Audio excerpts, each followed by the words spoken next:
Alright, let's go ahead and start with the coding part. So first of all, we are going to see here that how you can read a file and how you can write a file using a Pandas data frame. So this is very important because once you get a file, you have to read that file. So that's why I'm going to start with first file reading and writing. Once we load the data, thereafter we can continue our further analysis using Pandas data frame. So here I already have some predefined set of files. So I'll be reading some of the files from here. I'll be showing you how you can read the CSV file, how you can read the JSON file, and then how you can read a TXT file. Thereafter, I'll be also showing you how you can read file from the online sources. So let's say you have some file on GitHub, how you can directly read those file from the GitHub using the Pandas data frame. So to get started with the Pandas data frame, it's pretty much simple. You just need to import here Pandas as PD. So that's all you need to do here, and thereafter you can start reading your file. So there are some predefined set of function in Pandas data frame to read the file. For example, if you are reading CSV file, then you have a pd.read CSV. If you are reading a TXT file, then obviously you can use the pd.read CSV or the fixed width file, etc. you can use. For Excel, you have a pd.read Excel. So you can know other file like this pd.read. You will see here, if you have a clipboard, you can also read that clipboard, or CSV, Excel, feather, fixed width file, GBQ, HDF, so many files. Probably we won't need all of these kind of things. We will be mostly needing CSV and Excel kind of files only. You can also read a JSON directly in Pandas data frame. Let's say how you can read a CSV. You write here pd.read CSV. Thereafter, you put your cursor. You can get all the documentation detail about the data frame. About this read CSV function. So it says that here, first of all, you have to give a file name. All right. Or you can say a file path. So currently we have our file inside the data folder.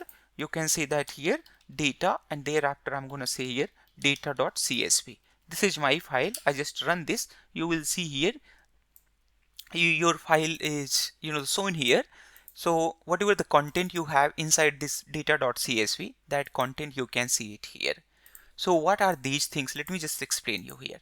So this first header which you see, this is known as a column, and here what you see, this is known as a row or index actually, right? So these are the index value. So at index 0 you have these values for the column name and age.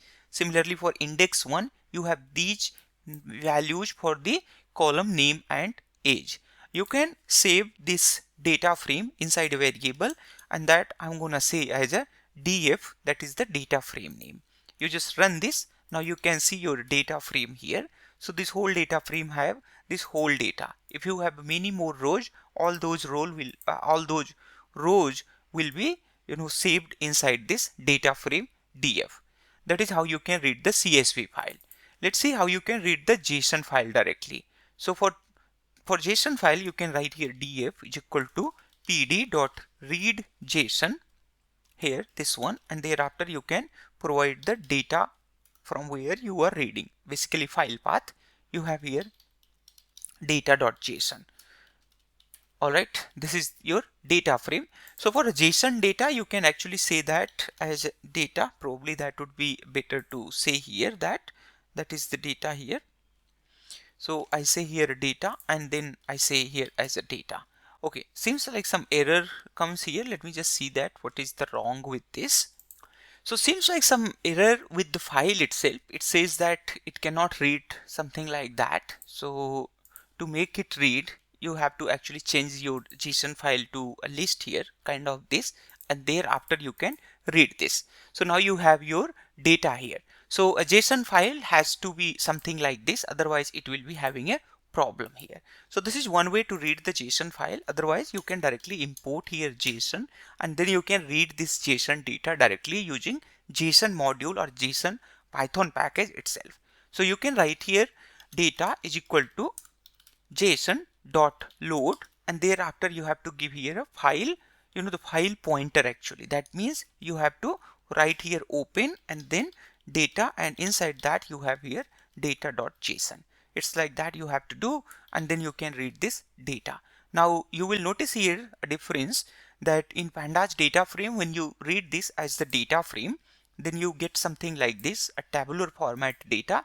But if you read it through the JSON, then you get the data something like this as a pure list here, right? So this is a list of the dictionary. And if you convert it as the JSON with the double quote, then it will become there a JSON data.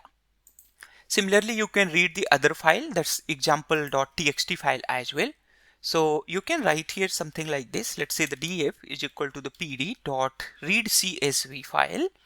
So you know this read CSV, this one is the comma separated value. So basically these files which you see there, it reads those values which are comma this defines the column which are actually the comma separated, right?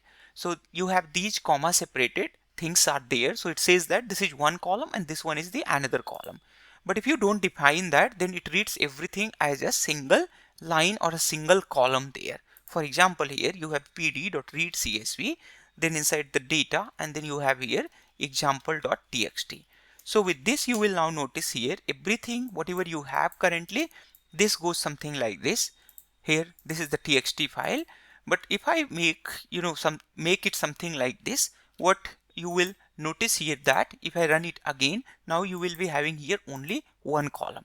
Other than that, just let me show you here the difference in this and now after modified file, you will notice here. So this whole thing now become a single column, but here you have a multiple column. But other than that, you will notice here one thing that this is the NaN, because when we changed this file, there was only one comma here. So by default, Pandas assume that after comma there is nothing here. So that is why it had fill here NaN value, right? Perfect. So this is one way to read this example.txt using the Pandas data frame. There are many other ways. For that, I have a separate dedicated, the section in this course. So you can follow that to work with the text files and like reading and CSV. There are, reading and writing the text file. There are so many ways to do that. All right. So if you want to read a file from the internet, it is pretty much simple. Let's go ahead and read a file from the internet. So you need to come here at my GitHub repository, and I'm going here to all CSV ML data files download, and in this I'm going for a Titanic data set here, right? So this Titanic CSV file. So this file I'll be reading and I'll be working on this file for our Pandas data frame crash course. All right. So we have here our raw, and thereafter I copy a link address from here. So basically, if you want to read any of these files which is hosted here at GitHub, you need to read this file from the raw link. If you try to read it from here directly, it will not work. So you have to open it as a raw link, right? Do you see here that now it has become here GitHub user content, right? So this link you have to get it from here, and thereafter whatever the path you pass here. So currently this path is coming from the local directory. You can similarly pass path from the internet directly and it will read that data. So you can say that here file path is equal to this path, and thereafter simply you can say here that df is equal to pd.read_csv, and then you can say that simply here file path. All right, not this one. Here we had given file path. So this is our file path, right? That's all you have to do here. Thereafter you will notice that this Pandas data frame. All right. So whatever the content you see here, all these content is actually loaded here in a Pandas data frame. All these things which you see here at the header row, this is actually the column. So these are the column and these are the index, and there are total 891 rows, and it says that there is a 12 column in your data frame. All right, so this is all about how you can read the file with the Pandas data frame. In next lesson, I'll show you how you can write a file with the Pandas data frame. I'll see you then. All right, let's go ahead and quickly see how we can write our data frame to our local file here. So to write a data frame, you have here many operators, not the operator, in fact, there are many methods which you can use to write your data frame. You can write here df dot, and thereafter you can say here to underscore. Thereafter here you will be getting all the option which you had seen previously for the read. So similar to read option, you are getting here all other option which you can use to store your data here. So let's say this is your file which is currently a TSV file and you want to it's currently CSV file, you want to store it here. Okay, so you write here to then CSV, and thereafter you need to write here path where you want to store. So basically here is your data which is stored in DF data frame, and then that data you want to store it somewhere, and here you say that path where you want to store. So currently I say here df underscore, let's say Titanic dot CSV. So this dot CSV says that this is comma separated file. All right, you just run this and then see what happens here. So you will notice df Titanic.csv file appears here, and one more thing you will notice here that you are having here an additional column, that is the index column. And if you see our original file which is stored here, this original file don't have any index column, right? But here we have our index column, although the name is not written here, but it is index column. So basically there is a 3 numerical column here, you can see the same 3 numerical column you can see here, but here we have this additional numerical column, that is the index.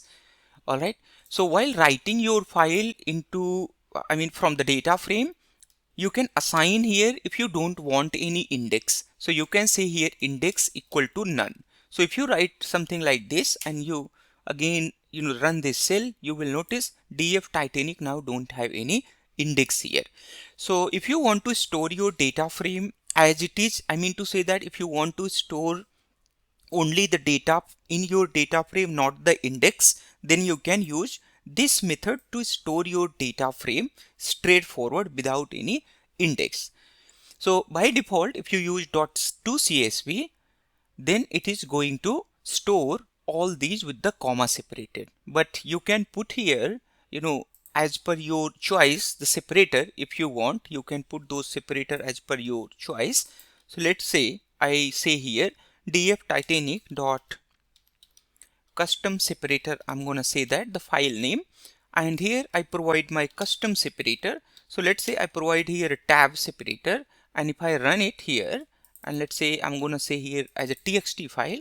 For TSV, for tab separator, it is actually the TSV file, but I can say the txt file as well, whatever I prefer here. So I just store it, and thereafter I see here this one. You will notice here there is actually a tab separation between the column here, right? Each of these columns are now tab separated.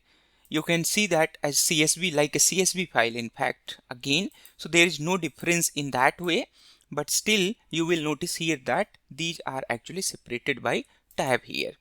You can also do it with the other custom separator.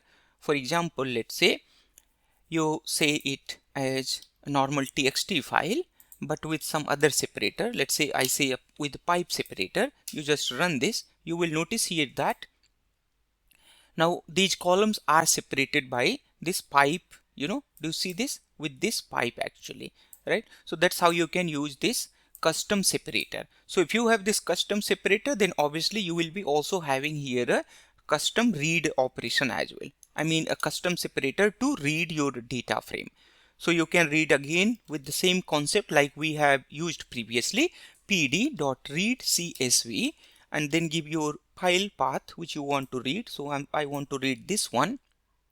I say this one, and if you try to read this one, so you will get it something like this, because it has a custom separator, right? This separator. So for that purpose, you have to here define that custom separator here. So I say here that is actually the pipe separator. If you run this, now you are getting perfectly like a data frame which you had seen previously. So this is one way to write your data frame as a CSV file. You also have, there are many ways to you can write your file as an Excel sheet or as a dictionary or as a HTML or a JSON. There are so many ways to write it. Quickly, I'm just going to show you the Excel. Other than this, there is a completely dedicated section which you can actually watch to understand that how to work with the files in very detail actually. So here I'm just going to say here the data, and then I say titanic.excelSX, and thereafter again here I say index is equal to none. That's all I have to say here, and then I just store it. Now I can see my Excel sheet is here. All right, it may not open here because I don't have Excel editor. If you want to have Excel editor here itself, you can just say that you come here extensions, and there you can install one Excel viewer here, right? You can take any of these. Maybe this one seems good. It has quite good download. Probably this one is also good. This has so many downloads, so I'm just going to install this one. Once this one is installed, then you should be able to visualize your Excel inside your VS Code itself. Something like this. Do you see this? Right? Perfect. So that is how you can read a file, and that is how you can write a file, and you can use a custom separator as well to write your file in the local file system. Alright, this is all about in this lesson. I'll see you in next one. Alright, so we have our data frame here, DF. Let's go ahead and do the analysis of our data frame here. So you can get all the list of the columns using df.columns. Here you will be seeing the list of all the columns available with our data frame. So currently we have here passengers ID, survived, passenger class, name, sex, age, sibling and spouse, parent and child, ticket, fare, cabin and embark there. So these are the total number of columns. Let's see how many columns you have, that you can check with the length. So I'm just going to write here length of df.column. With this you will get the length of the columns here. So it says that there are total 12 columns. You can get that with the with the data frame as well. So here you see there is a 12 column total. Alright.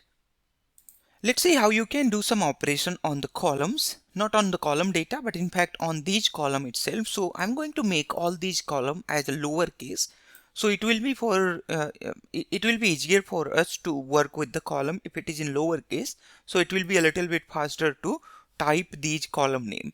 So I write here df.columns. Thereafter I'm going to use here a list comprehension method.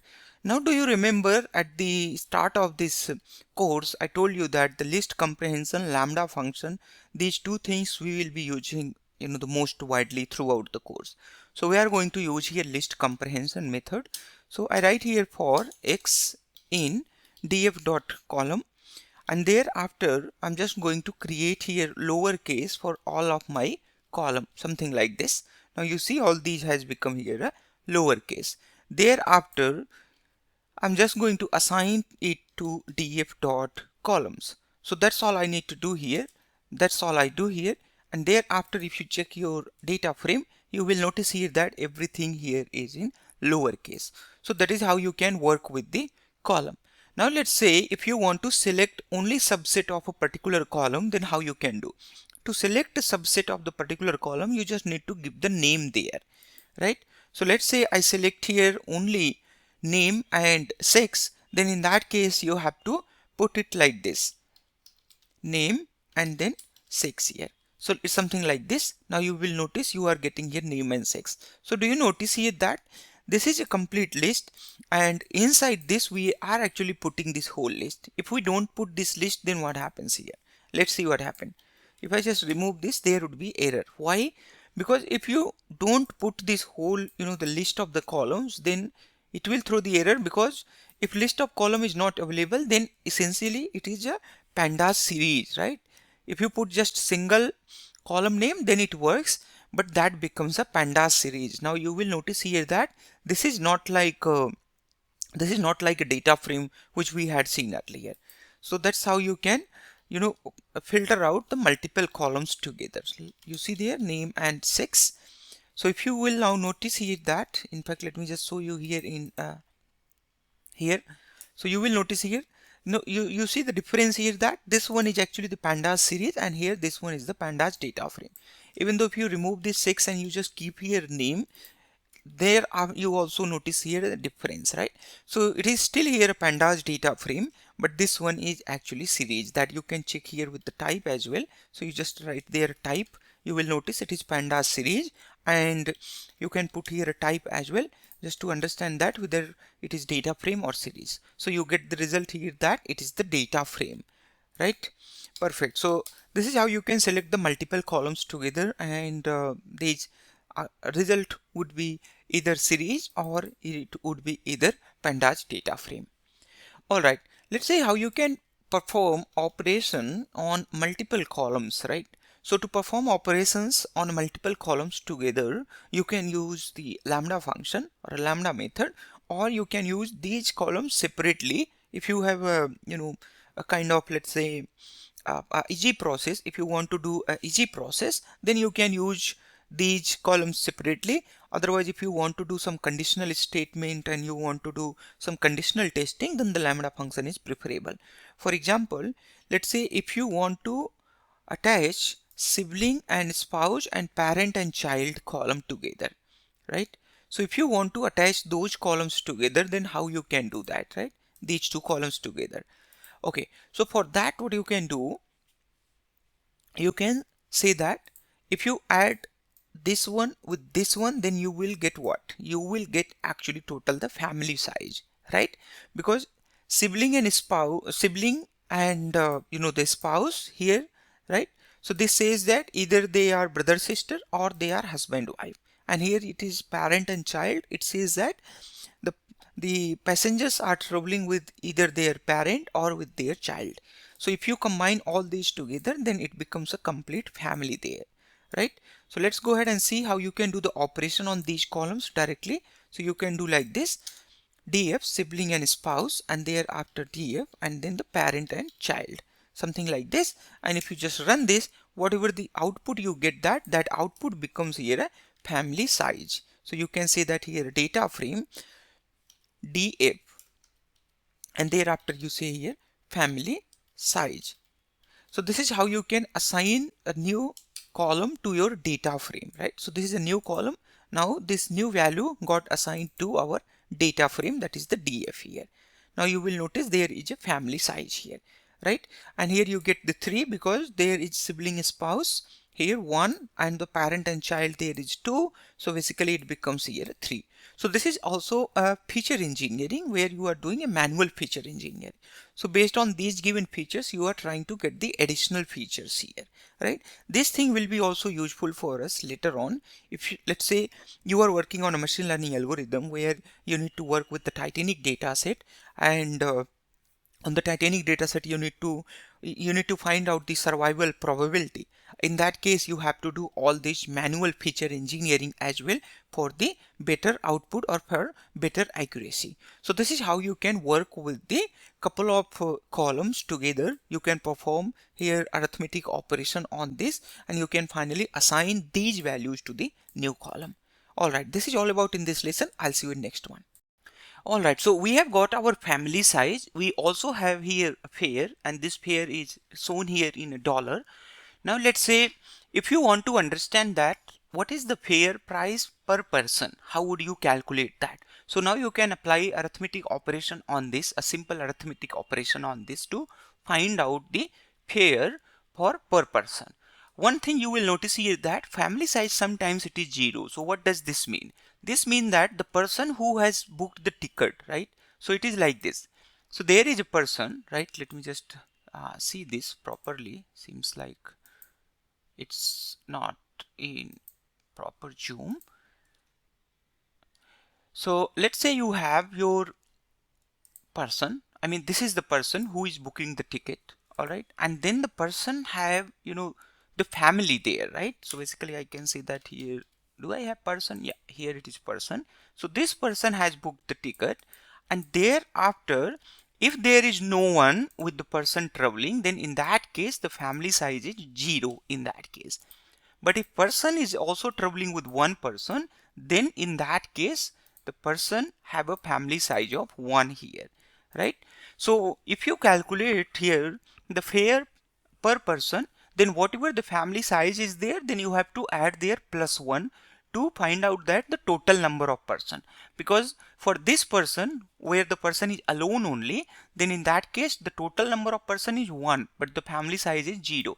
So you can say that 0 plus 1, this is actually the total, right? And similarly here you have 1, so you have here 1 plus 1, then you get here the 2, that is the total, right? So that's what we have to do here while calculating the fare per person, right? Let's go ahead and do that. So I'm going to do here fare per person is equal to, then I have here my data frame. I need to divide this fare by a family size. So I have here df and then family size. But as I told you earlier that we have to add here plus 1. So I can say here plus 1. So I have to put these together so that this whole thing can be considered as a single term. Thereafter you just need to simply run this. Thereafter you will notice here in the data frame df, you are getting here a fare per person, and this is the fare per person. Currently the person family size is 1 and the person itself, it becomes the 2 person, and they paid $7.25. That means the per person they actually paid $3.62. And similarly here the person paid $71 and family size is 1. That means the person is paying there $35 per person. Similarly here you have $7.9 but the family size is 0. That means person is traveling alone. That means if person is traveling alone, that means the person has paid this much of the amount for his own ticket or for her own ticket, right? Cool. All right, so that's how you calculate the fare per person.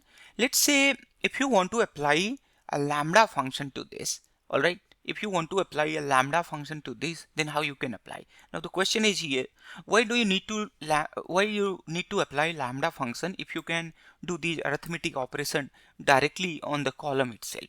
So the lambda function is needed if you want to put some the conditional statement in that. For example, let's say if you are saying here that if family size is 0, that means the person is traveling alone, otherwise the person is traveling with the family. Let's say this is condition and you want to add additional column based on this condition. Then how would you do that, right? So to do that, you have to actually use their a lambda function so that you can use here a conditional statement. So I write here df and then I say family size, oops, not this one, dot apply. That is how you apply a lambda function on the data frame, right? So you write here family size apply and then you write here a lambda x. So this lambda x is going to take all the items here row by row on the family size here. So that is the family size. Here you say that if x equal to 0, that's mean if it is 0, in that case the person is traveling alone. Then you say here return 1, else return 0. Something like this. Now do you notice here that what's happening here? So when the person is traveling alone, right, then the family size is 0, then in that case it is going to return 1. Let's go ahead and run this. You will notice here there the third value is 1 because the family size was there 0. You can assign it to a new column and that new column I'm gonna say here is alone, right? Something like this, and thereafter I just run this. Then you will notice here the data frame df.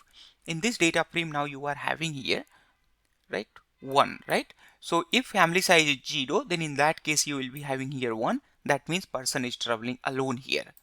So is there any other way to convert this into 1 and 0, something like this, without using lambda function? Obviously you can do that using a boolean function. So what you can do here, you can put your family size and thereafter you can convert this data type to a boolean function or a boolean data type. So something like this. So it says that if value is non-zero, then it is true, and if value is 0, then it is false. Thereafter you can provide here a not condition, something like this. You will see here that now if value is there 0, then it becomes true, otherwise it is false. Thereafter, after doing all this stuff, you can actually do here integer, not this one, I'm sorry, in fact you have to do here as type int here. So after doing this you would be able to get here plus minus 1. This shouldn't be like that. Just a second, let me just remove this, and thereafter you have to put all these together and something like this, right? Now if you notice here that this is exactly the same value what you have got here with the lambda function. So for this particular condition, I mean for this particular conditional statement, we are able to use the Boolean function here. But it's not always guaranteed that for any lambda function you would be able to use the Boolean functions, right? So here is alone, I say that using Boolean, I'm just going to give a new column name, and thereafter you can see your data frame here, and in your data frame you would be getting here exactly the same value which we are currently getting with the our lambda method, right? So this is all about in this lesson. Let's go ahead and continue this in next lesson. All right, let's go ahead and see what are other method to do our is alone column calculation without using lambda function or without using this boolean. So you can also put in place conditional statement on the columns. For example, you have your data frame df and family size, and thereafter you need to actually find out here if family size is greater than 0, then it is going to give here true or false, something like this. Or you can say here that if family size is not is equal to the 0, then in that case it's going to give you same result. Or you can say that if family size is equal to 0, then it is going to give you the result what we were expecting earlier, right? So you can put these together, something like this, and thereafter you can directly use the as type integer. So again you would be getting the same result like we had seen earlier, right? You can now give this result to a new variable. I'm just going to say here is alone, all right, condition, something like this, right? Not this one, yeah, this one. So now you are seeing again the same type of calculation we have done here with a different way. So this is, so many ways to do the same type of calculation. Generally it is like a personal preference for someone to select the type, which type they want to do for a particular operation. Let's go ahead and see how you can do the column renaming. For example, currently we have this column sibling and spouse. So it's a very much short form, and if you are seeing the first time this Titanic data set, maybe you are not aware with the column name. So if you want to expand this column name, you can use here a df.rename. So the df.rename is used to rename the columns here. So you can write here df.rename, and if you don't know much about this, you can put your cursor here, then you can see the detail about this method here, right? So this is a complete detail, and it says that you can either rename columns or you can also rename the index as well. Generally we don't need to rename index much. Okay, so we are gonna rename columns. So I provide here columns, and thereafter you have to provide here a dictionary in the form of the key and value pair. So the key is the current form or current column name, and value would be the column name which you want to be replaced there. I mean column name which will take place. So here I say I want to replace sibling and spouse. So sib and sp, and with the name here I say that I want to put here sibling, and then I say here put spouse abort, right? Not this one, abort, like this. Let's go ahead and run this. So you will notice here that this has become here sibling and spouse abort, right? Like this. Now you can assign it to a new data frame, that is the df, and thereafter you just run this. So what you will see here, you will see your data frame, that is the df here, and in this data frame this same thing now you see there, it is renamed here, right, with the new name. So that is how you can do the renaming of your column here. All right, let's see how you can rename the multiple columns together.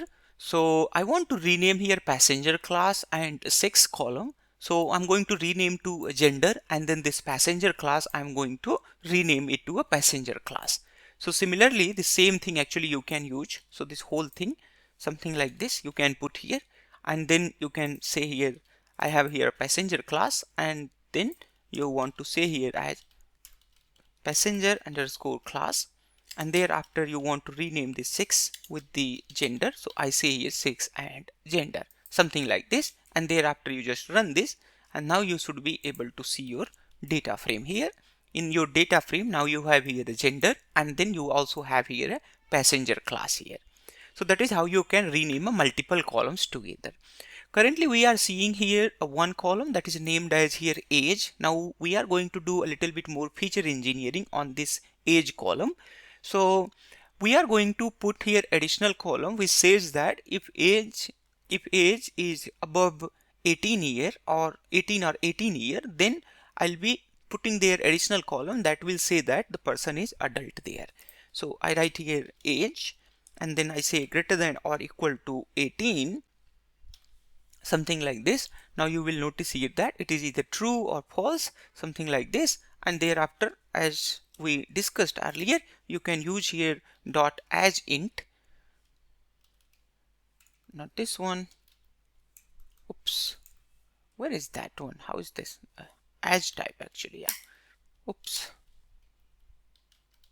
dot as type, and then here you have the integer, something like this. So this integer you can either put as the string value or you can put this as it is, so it doesn't matter in any way. Thereafter you can put here df, and then I say that is adult like this, and then I just assign this there, and now you can see your data frame here.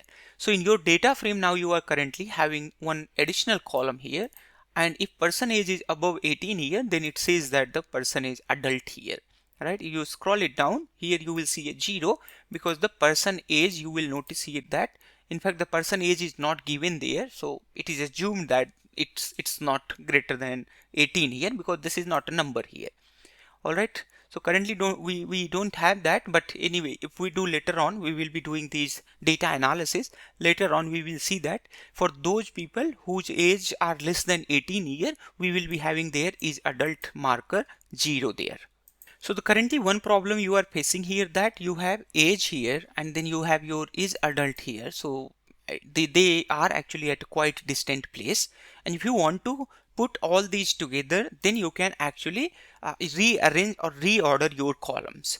Alright, so let's say you want to select only the couple of columns as we had seen previously how you can select those, so that process you already know. Let's say if you want to put your age and is adult together, you can put it something like this.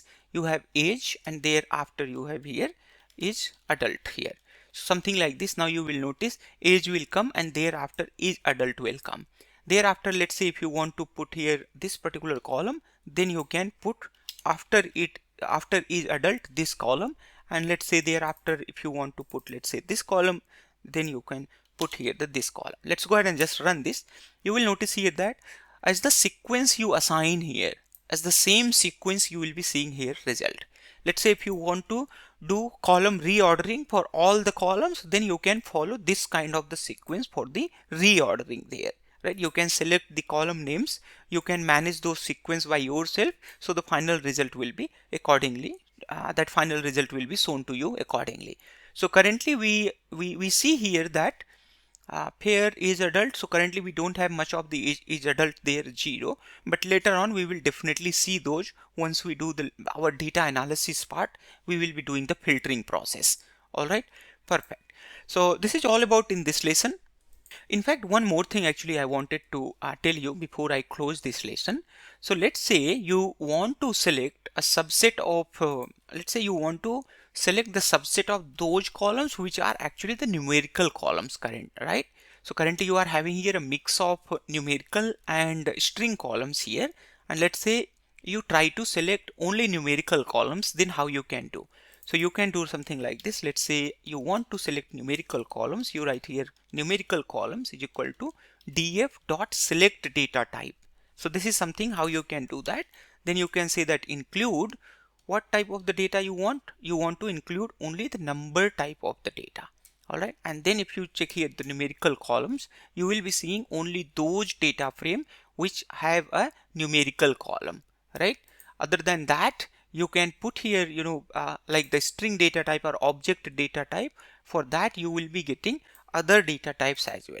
So currently we have that one, and then if you just remove this, In fact, you put your cursor here, you can see here all the detail here, right? So you can either include or you can exclude. Let's say if you just want to exclude the numbers one, then you can just put there exclude number, and then it would be able to show you everything other than that number, right?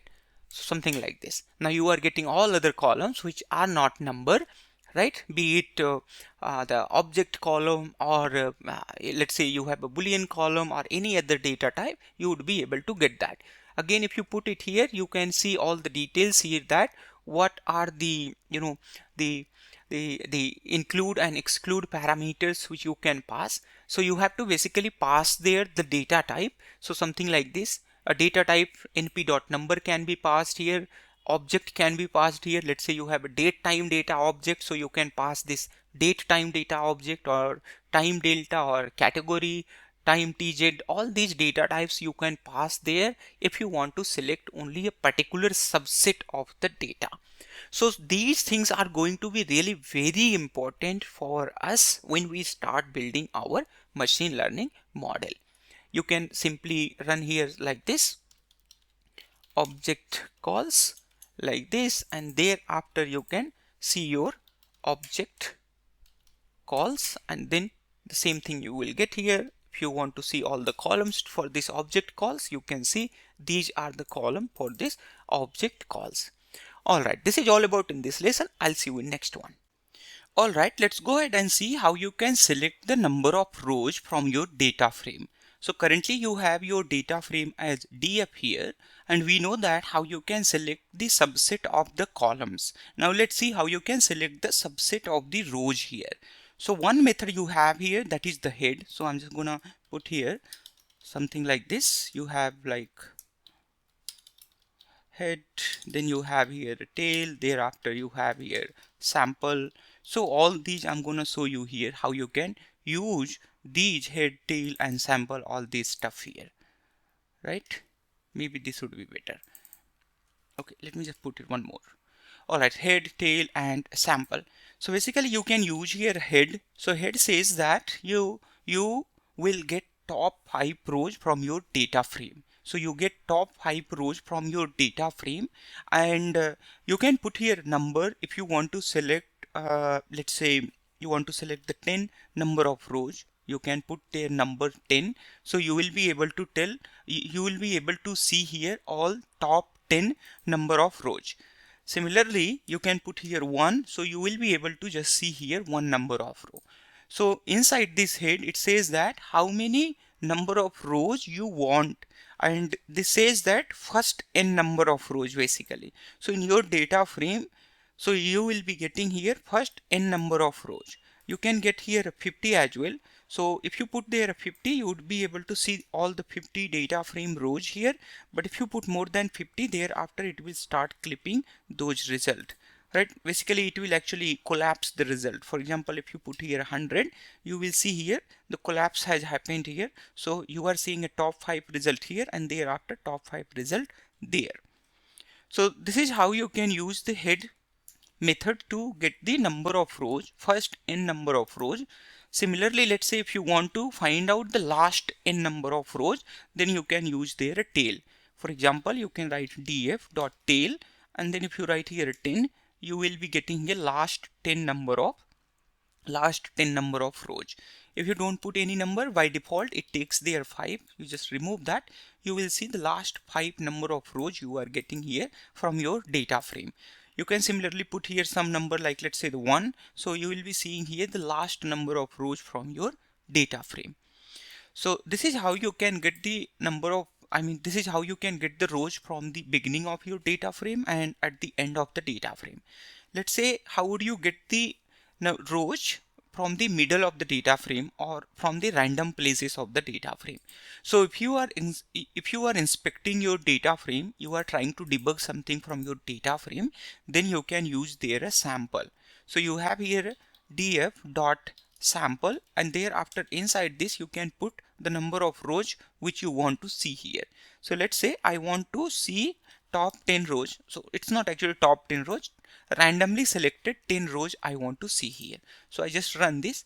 You will see here that randomly selected 10 rows the first time I got here. Similarly, if you put here 5 randomly selected 5 rows, you will get here.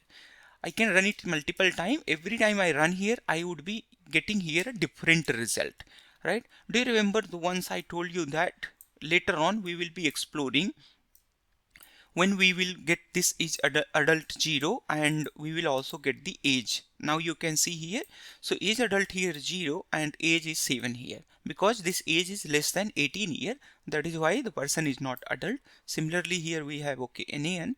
Let's go ahead and run it again. So now I see here that there is 0 and age is 0.92 years. Similarly there is 0 and here is NaN.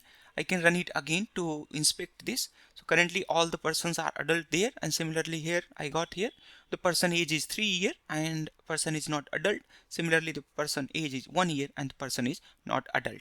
So this is how you can use this sample. So if you already know that how many sample you want, you can use something like this. Otherwise you can actually use the fraction inside this. So you can say that I want to see the 10% of rows, something like this, 0.1. That means the 10% of rows will be shown here. So there are total 890 rows there, 890 or 91 rows. So you are getting here the 10% of the rows. Similarly, you can say that the 0.01, that's the 1% of rows, that is the 8 or 9 rows. So you can get all those rows here. Every time you run here, every time you run it here, you would be able to see here a different set of the rows. If you don't want to see a different set of rows, then you can set here the random state. Do you remember when we were going through our NumPy lessons? At that time I told you if you set the random seed, then randomness will be gone there, right? So the same set of the random number would be generated.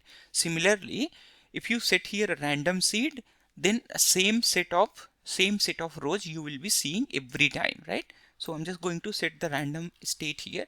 So I set here random state, let's say 0. So it doesn't matter how many times I run it, every time I'll be seeing same set of result. If I set random state to different number, then if I run it every time, so I would be getting a different set, but that is set to the random state one.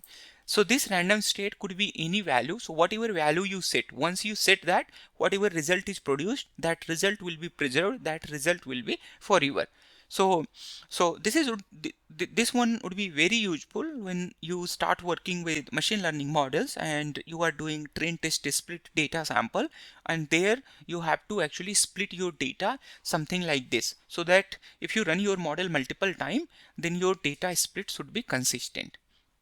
Alright, this is all about in this lesson. I'll see you in next one. Alright, so in this lesson I'll be showing you a couple of other methods to slice your rows. Let's say you are trying to find out rows from the middle of the data frame, then how you can do that. Like we have done slicing for our NumPy array and string variables, similarly we can do the slicing for our Pandas data frame as well. Other than Pandas data frame, we will be also seeing here Pandas series as well. So the Pandas data frame are something like, you can say, a two-dimensional vector space, something like this, a Pandas data frame, whereas the Pandas series is like a single dimension or one dimension vector space. So if you combine here a multiple series together, then that becomes actually the Pandas data frame.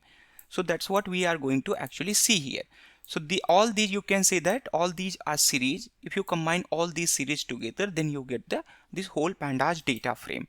So basically whatever you see here, all these columns in your data frame, these columns, if you take individually, then these columns make here a series. For example, you can write here, I'm just going to keep that for a reference. So I write here a df and then I put my column name. Let's say I put here age column. Then I'll be getting here the result, and this result is actually the one-dimensional vector, right? This is 1D vector, although I can see here my index, but it is actually the one-dimensional vector. So if it is one-dimensional vector, that means it is Pandas series. You can check that with the type of this data frame, and here you will get there the Pandas series here. So that is how you get the series. If you combine all these right together, then you can make a data frame. So basically that's what I explained you here. If you combine all these series, what you see there one by one, then you would be able to get the data frame, right? A complete data frame, right? Let's go ahead and see how you can select the rows, right? So now we know that how to select the column and what is the Pandas series. Let's see how you can select the row. So one way we already know that to select the row using head, tail and sample method, but there are other ways which you can use to select. So you can just put your data frame and thereafter you can put their column and then you can say that how many rows you want here, right? So you can just put it something like this 5 or you 1, so you will be able to get the rows there, right? Something like this. You can also do the slicing as well. Let's say you want to find out all the rows from the 5th location, something like this. You can do something like this, so you will be getting all the rows from the 5th location. Similarly, let's say you want all rows from 5th to 10th location, you can put it something like this, so you will be getting all rows from 5th to 10th location. So basically this 10 is not included, this is index there 10 value, so the index value would be there 9 actually, the position 10, index value is 9, so 5 to 9 you can see that. So this is how you can do the slicing in your pandas data frame. So there are other ways to do this as well. For example, you can use the iloc method as well. So this is iloc is index location method. You can do something like this df.iloc. Thereafter you can put here the index value which you want to see here. So if you put it something like this, it is going to produce you result here in the form of series here, right? So this you see there. So this is actually the series here. Let me just show you the type here and you just check this type. Now you will notice here that this is pandas series, right? So a single value will produce here pandas series. You can also select here multiple value. Let's say from 0 to 2 you want to see. So if you do a slicing using iloc, then you will be getting result as the pandas data frame. So here the first two rows we are getting here 0 and 1. Now you will see this whole result is actually the pandas data frame. Similarly, you can also select any subset of the index location, whatever you choose here. Let's say from 10th location to 20th location you want to see. You can just give those number to find out all those rows using this iloc method in pandas data frame. You can also select a particular set of the rows or the column. Let's say you want to select here only the passenger class for this 10 to 20th rows. You can just put here similarly like we do there for our data frame. So you can do here indexing like this. So you will be getting only this, right? So you are seeing here only passenger class. Let's say how would you do your indexing like we used to do in our NumPy array. For example, let's say you are having something like a data frame something like this. Let me just show you it here. You are having a data frame something like this, and then I'm just gonna draw here line just to explain you.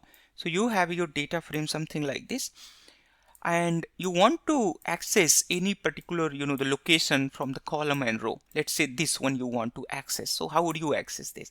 You have 0 1 and here is the 2, then again 0.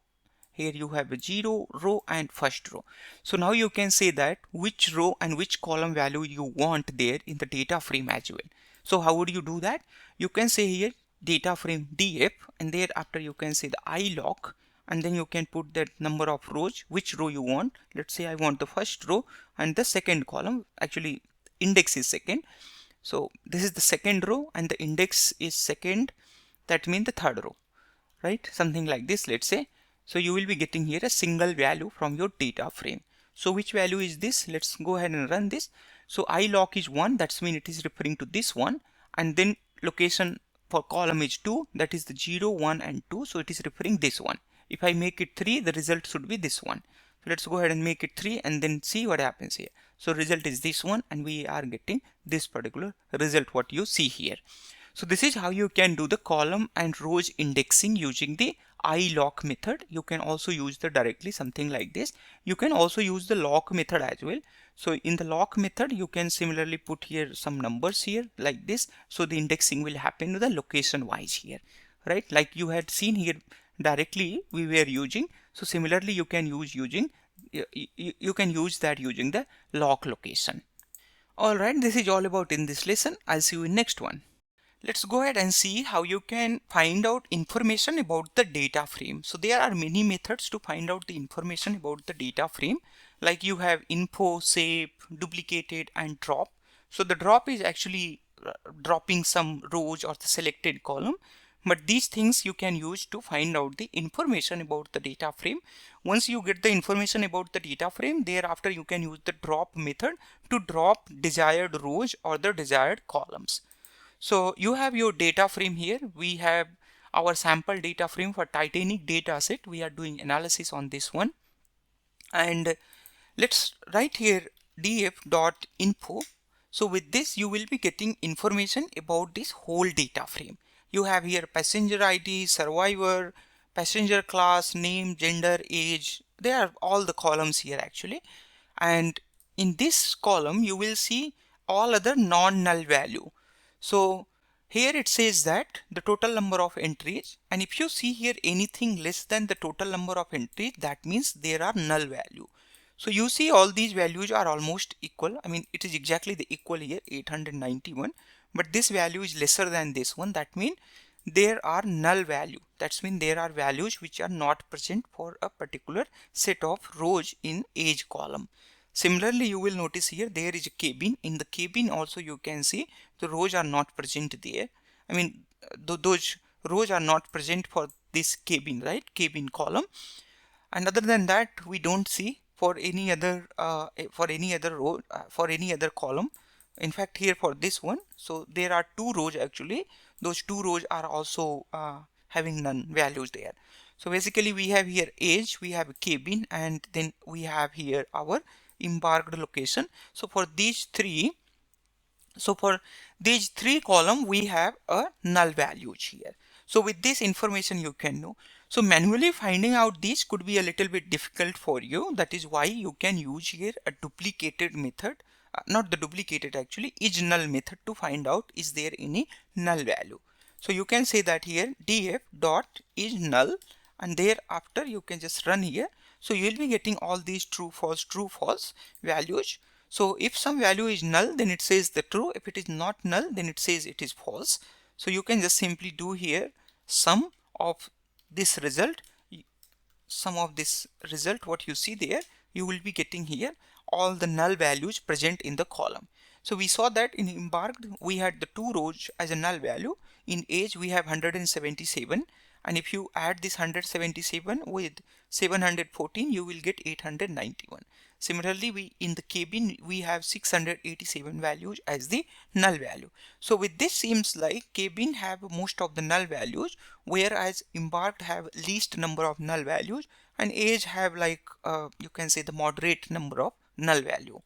So we already know that the total number of rows we have currently 891, and there are 12 columns. But how can you find out with a proper Pandas method?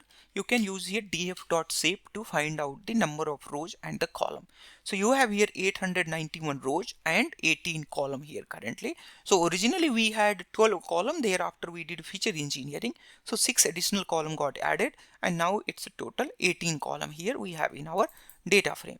You can also describe your data frame. So all the numerical column here will be described with their statistical properties. You can write df.describe. You will notice here all the numerical column, all non-numerical column, which were the the objects, those got actually those got dropped here. So you got statistical the distribution for all the numerical column. So this says that the mean value of the passenger ID 446, whereas the survival mean value is here 38%, and passenger class, mean passenger class is here you have 2.3, and the age, mean average, or you can say here the average age of the passengers at the the Titanic ship, that was around the 30 year. And similarly you can see here the mean value for all other numerical column right here. Right, so it says that adult value, it says that is alone value is greater than here 60. That's mean the mostly the people are there alone, right? 60%, that means the people are alone there mostly. Okay, thereafter you will see here the minimum value. So all these minimum value for all these columns, and then the 25%, this is actually the quartile, right? So in the first quantile you have here the passenger class 2, and then at the 50% quantile you have the passenger class 3. So with this, it says that the most of the people were traveling in the passenger class 3. If we do our data analysis in the Pandas data frame, we will be able to know that there were the people who were mostly traveling in the passenger class 3, right? And the people who were traveling in the passenger class 3, their age, now if you notice here, their age were less, right? So mostly they were young people who were traveling there. And now you will also notice here the passenger class. All right, other than that, here you have the passenger class 3 for all other people. So this says that actually for our quantile 2, quantile 3, and then maximum, all these are falling in passenger class 3. That's when the mostly people were passenger class 3. And here this age is increasing. Basically it says that the maximum age for the passenger was 80 years, and around 25% of the people were there whose age was more than 38 years, and 25% people were there whose age were between 28 to 38 years, and another 25% people were there whose age were 20 to 28 years, and first 20%, 25% passengers were there whose age were less than 20 years. All right. So this is how you can do all these statistical analysis using df.describe, but do remember this describe only numerical columns here. Let's go ahead and see if there is any duplicated columns we have. So we have here df, then dot duplicated, then it says that if there is duplicated, then it says that the true. So I'm just gonna do here a sum and find out if there is any duplicate. It says that there is no duplicate, right? So basically you don't have any duplicate in your data. If you had any duplicate, then you would have got here any number greater than 0. Hypothetically assume if you have a duplicate, then how you can drop that? You can drop that using df dot drop duplicates. So with this you can drop the duplicate from your data frame, and then all the duplicate rows will be dropped. If there are two rows with the same set of the values, then the one row will be dropped, only one row will be preserved there. All right. So we have null values in our data frame that we already know using dot is null operator, or you can say the method. So these null values, so how you can drop these null values? So you can take it into a new data frame, that is the df1. Then you can see that here df dot drop na. Then with this it will drop all these, the rows which are having null values, right? So let's go ahead and run this. Thereafter you can check the shape of the df data frame and the shape of the df1 data frame. You will notice that the shape of df1 is lesser than the df data frame, right? Here you are having only how many rows? 183 rows, because there were so many null values in the cabin data frame, right? In the cabin column. That is why you will notice here that most of the rows got actually dropped, only 183 row left here. Now if you do a sum of null values on the df1 data frame, you will get here nothing, right? I mean 0 number, because all the null values are currently dropped here. You can also select the subset of the data frame, a subset of the column in your data frame to drop the null value. So you can do, let's go ahead and select this one. Let's say you want to drop the null values from the embarked column. Then you can just simply say here that subset is equal to embarked here, right? We had like this. Thereafter you can run it. Now you will notice here the shape of df1 is just 2 rows less than df, right? Why? Because there were just two values were null in embarked, right? Embarked column. If you notice that we had seen that here. So 889 there, right? Non-null value. So this 889 non-null value is actually preserved here. That part you can see it here. Alright, this is all about in this lesson. I'll see you in next one.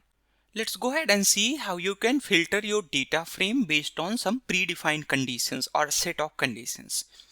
So we have our data frame df. Let's say you want to filter out all those rows which have a null value in age column, right? We have already seen that there are null values in age column, embarked column, and cabin column. Now I want to filter out those rows which have null value in age column. Let's go ahead and find out how many null values are there in age column.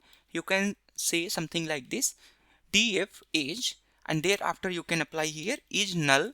Alright, then you will see here true and false. So for filtering, now this will work as a flag for rows which you want to filter out. So wherever null value is there, that row will be there true, right? The index will be true. So you can simply put this inside here, inside the data frame. So this whole thing what you see here, this you can treat as a flag here, right? So the flag is this true and false. This is like this. You can say something like this. So this flag is coming here, and thereafter if you run this, you will notice here that you got all those rows which have age as a NaN. All right, that is the null value here. So there are 177 rows which have age null value. Now we have got all those rows. Similarly, let's say if you don't want to include those rows which are null there in age column, then you can also remove that using this filtering method. You can provide here df and then negative of the flag here. So like this, thereafter if you run here, all the value which you will see here, these age will have their defined value. There is no null value, but the number of rows, you will notice here that this number of rows got decreased here. Similarly, let's say you assign it to a data frame 1 here, df1, and you want to work with the data frame 1 to find out all those rows which have a age more than 50 years. So you can say here df1 and thereafter df1 age column. So now you are working with age column, and then you are putting here a condition on the age column. You say here that age is greater than 50. So this whole thing now work as a boolean flag, true or false. So wherever age is greater than 50, it will be true, otherwise it will be false. You just run this. Now you will notice here that all these, the rows which you see here, these rows will be having age greater than 50. Right? Perfect. So that is how you can apply this filtering method here with the data frame and with some predefined condition. So this is one way to do this. Let's say you want to apply here multiple conditions. Then how would you do that? So the multiple conditions you can also apply inside this. All right. Let's say you want to find out all those people who have age in between 50 and 60 years. Then how would you do that? So let's say this is your condition, and you put that condition here. You will be getting here true or false condition, something like this here. All right. This error is actually coming. This is not error but user warning. Actually here I made a mistake here. So this is not df1. This is not df. Actually this is a df1, right? So you have here df1, and then this should be you should be applying here a condition with the same data frame which you are putting here. So here I'm saying df1 age is greater than 50. All right. I'm just gonna comment this, and now if you see there, you are seeing again the correct result here. Now here I have my df1. So I'm trying to find out all those people who have age greater than 50 but less than 60 years. So you can take this one, and thereafter you can do here AND operation, and then you can put something like this, 60 years. Now you will be seeing here. Now one more thing here, you have to put these inside here a bracket so that this AND operation can be applied on this whole evaluation. Alright, now you will be seeing here true, false, true, false. So whenever the person age is greater than 50 years, so that will be true. And here it says that when your age person is less than 60 years, that will be true. And with this you will be getting intersection of between 50 and 60 years only. So I say here it is a flag, and thereafter I put my here data frame df1, and inside that I put my flag here. Thereafter I run this. Then you will see here all the age which you see here, these age are always in between 50 to 60 years only. So that is how you can do the filtering based on the multiple column condition. You can apply conditions on the object column or a string column as well. So let's say we have our column gender. You want to filter out all male passengers. So you can do that filtering as well. On the data frame df, I'm going to do that. So the data frame df, and then you say here the gender, and you say that if gender is equal to male, then filter out all the rows. You can just simply write this. You will see here all the gender which have a male, those got actually, which are male, those got here filtered out. Similarly, you can apply this for all other, for other columns as well with the male gender. Let's say you want to find out all those passengers which are male but their age are less than 18 years. So for that view, for that we already have here a parameter that is known as is adult, right? So you say here that and then in new condition you say here is adult equal to 0, so less than 18 year. Let's go ahead and run this. With this you will notice all those people who have age less than 18 year or their age are not defined, those people are getting here filtered out, and those people have here a gender male because we have already defined that condition here. So as many as condition you want, that many condition you can put inside the data frame to filter out your data frame based on this flagging method. So these methods we will be using a lot throughout our machine learning course.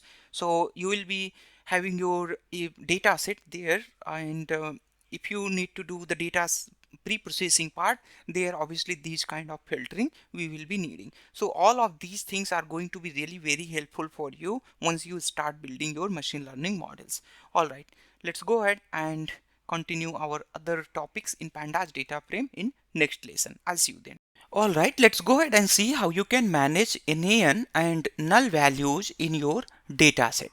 So we have our data frame DF here and it has a lot of null values. Now we are gonna see how you can handle this. One way we have already seen that you can drop null values, but obviously that is not always a feasible solution.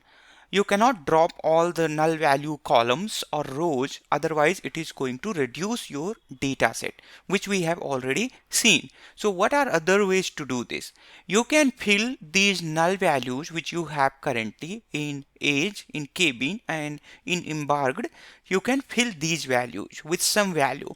So some of these things you can do using NaN and null value handling process. So let's go ahead and first of all try to find out that how many null values are there. So we already know this in fact. So I'm going to say here df.isNull.sum. Thereafter you will see here there are 177 null value in age and there are 687 null value in cabin and 2 null value is there in embarked. So you can fill this value. So you have there actually there is a method which is known as fill NaN, so you can use that here. So it's a fill NA, not NaN, fill NA. So fill null value. All right, so all null value can be filled here using this NaN method.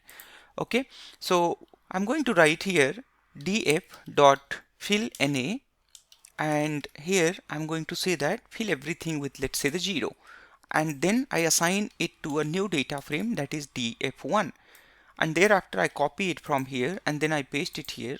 Let's go ahead and check in df1, is there any null value? No. Now there is no null value. Why? Because we have filled all the null value with the 0, right? Otherwise you can give here some, let's say, filling with something.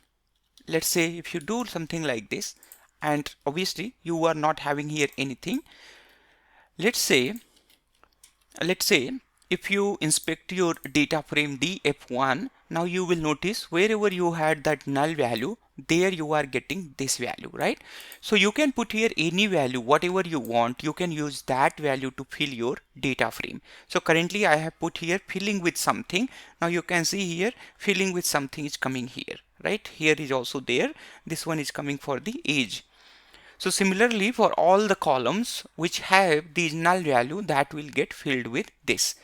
Let's say if you don't want to fill this for all the column, but you want to fill it for only subset of the column, then that you can also do here. So you can do here df1 equal to the df dot fill NA. Thereafter you can say here subset on which you want to apply this. So I say here subset, I'm going to select here, let's say cabin. So this fill NA now will be applied on the cabin only. It will not get applied to the other things. Seems like something is wrong.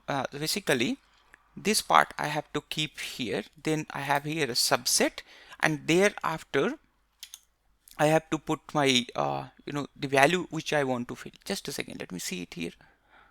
So instead of putting that subset, what you can do, this probably will not work. So what you can do, I can just take here something like this cabin. So I can take this series from here and then I can put this filling with something which I have here. I can put it here, right? And then how you are going to actually, put this here in the df1 then, right? If you do something like this, then this is completely, a single series here, and now you are having only series data here. All right, but let's say if you want this whole data frame, then how you can do that? So to do that, you can just simply do something like this. You can create df1 is equal to the df dot copy. So you are copying this data frame here in a new data frame, and then inside this new data frame here at the df1 inside this cabin column, you are actually filling these null values with the filling with something. Now other than that, if you notice here, this age will still have their null value because we have selected here only the subset of the column which we want to fill currently. Alright, if you have a multiple column to fill, now the question is how you can do that. Right, to fill the multiple column, you can also do that. Let's say you have your data frame df1, you copy this data frame so that we should not disturb our original data frame, that is the df. So this is your data frame df1, and you want to fill here age and cabin together, but you don't want to fill here embarked one. Alright, or you can say that you want to fill here cabin and embarked together, but you don't want to disturb this age. So how would you do that? It's pretty much simple. You can just simply write here df1 dot fill na, and here you have to provide the values which you want to fill, but here you also want to provide the column, right? A subset of the column, so that you can provide with the dictionary. I say here age. I want to in fact I said that we will not fill age, we are gonna fill here cabin. So I'm going to just write here fill something in cabin, let's say, so that you can actually know that what value we filled there, and thereafter here we have embarked, right? We have this one, and in this I'm just going to say here fill something. All right, thereafter just run this. Now you will notice here that it is saying here fill something in cabin, right? Do you see there fill something in cabin, and then it is returning this whole data frame. That means you do not need to copy this. Basically you can do here in the data frame itself df, and it will not modify your df here. Otherwise, if you want to modify it, then you can put here in place equal to the true, which we are not going to do currently. All right, perfect. So that is how you can do this fill, and then you can read it here in new data frame, that is the df1 again, and then again you can visualize your data frame as you want here. Okay, let's say let's go ahead and fill these values here with the proper method. Like there are other filling methods are actually there, like you have forward filling and you have also backward filling as well. So what is the forward filling and the backward filling? Let's go ahead and try to understand that with the example. Let's say you have your column here, right? And there are some values which have there the null values, right? So what you can do there with the forward filling, you can say that whatever the value there, right? So just before coming to null value, whatever the value is there, fill that value in the forward way. And similarly, this is also null value. So whatever the value is here, that will get filled automatically to the subsequent null values. So this is for forward filling. Similarly, you can do for a backward filling. Let's say this is your null value here and here. Then in the backward filling, you can say that whatever the value here at the tail, you can fill these here in the backward direction, right? And similarly, whatever value you have here, that you can fill here into a backward direction. Let's go ahead and see how you can test that. So we have our data frame df here, and you will notice here in case of let's say cabin, currently we are having here nan and then c85, and here is nan. Let's say I fill here this cabin with the forward fill. So what happened here, right? So I write here df1 and then the df and then cabin and then f fill, right? So this becomes a forward fill, and in this forward fill I can put the value which I want to. Obviously I'm sorry, we don't need to put their value, because forward fill means itself that it is going to fill the value in the forward direction. So here you don't need to provide any value. Let's go ahead and run this and then see what happens here, right? So you just run this, you will notice there that is actually that got filled there. So this may not be clear to you. So what you can do, you can copy this df into the df1 and you can do it something like this, and then you put it something like this here.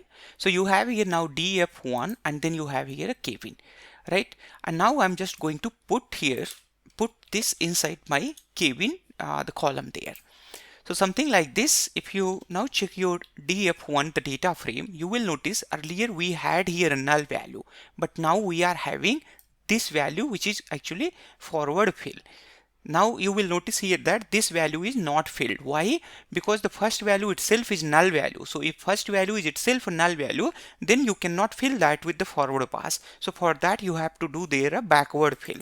So you can just copy this from here and then you can paste it here, and thereafter you can do here a B fill. So with the B fill it is going to do here a backward fill. If you run this, now you will notice it has done here a backward filling. So this was your original column value. So during the forward fill, this filled this the empty value that was the null value, and during the backward fill this filled here the first value during the backward fill. Let's go ahead and see how you can drop the column based on some conditions. Although we have already seen that one, but here I'm just going to put here some the extra condition on the drop NA value. So this part we had in fact already seen, that drop NAN part here. So you have your df1, and let's say you want to drop those columns which have more than 20% of values at null values, 20% values as null. Then how you can drop those values? So you can write here df1 and then drop NA you can write here, right? So you have here df1, then drop NA. Thereafter you can simply say here that threshold is equal to length of your data frame. Similarly you can say like this, length of your data frame df1, and then you multiply it with the, let's say, the 80%. So basically it is saying that, so it's going to create here, it's going to consider only the 80% of the threshold to consider the drop any values, and whatever the rest 20% it is going to it's going to just drop those. So in nutshell you can say that if any column have more than 20% values as the null value, then it is going to drop those. And to drop the column you have to define here axis. So you can say that here axis is equal to 1. So with axis 1 it is going to drop it on the column wise. You can just simply run this. Thereafter you will notice here that the total number of the column currently is 18 itself. So we don't have that many, doesn't seems like that many we have. But let's say if I put it here 99, right, or let's say the 99. So if anything have a more than 1%, rows which are null value, then it is going to drop. You will notice here that currently you don't have age column here, and the number of column is reduced here from 18 to 17 because that age column got reduced. In that age column you had more than 1% of the null value. Alright, I hope that you have learned here a lot how you can handle these null values in your data frame. Alright, this is all about in this lesson. I'll see you in next one. Alright, let's go ahead and see how you can do the data imputation. We have previously seen how you can fill data using forward fill and backward fill. But there are many other ways to fill your data. So basically we have used 3 types of the data filling previously. One, we had directly filled some value to our missing data, and we also use their forward filling and the backward filling. But that is not always the case where you will do only these kind of things, right? Only these kind of filling. So data imputation is also very important part of your machine learning journey. You have to know that how you can fill missing data effectively so that your machine learning algorithm performs better. So for that purpose we are going to see here that what are other ways to fill this data. So let's say you have your data frame df age here and you want to fill this value. So one way we had seen there, you can do a forward filling, but it's not necessarily that in the forward filling you will be filling almost the same kind of the same kind of values basically. For example, we had seen previously for a passenger class who is traveling in passenger class 3, on average their mean age value is lesser as compared to other people who are traveling in passenger class 1. So if you do the forward a forward filling, and if someone age is, let's say, the 80 years, and then that 80 years will just propagate to all other places. So that is obviously not right? So for that purpose, we can actually fill the mean value in this age, right? So to fill the mean value, what I can do here, I can put my data frame df age, and thereafter I can say that fill NA in this, like this, fill NA, and inside this fill NA I can fill the mean value. So what is the mean value? I can calculate that mean value dynamically.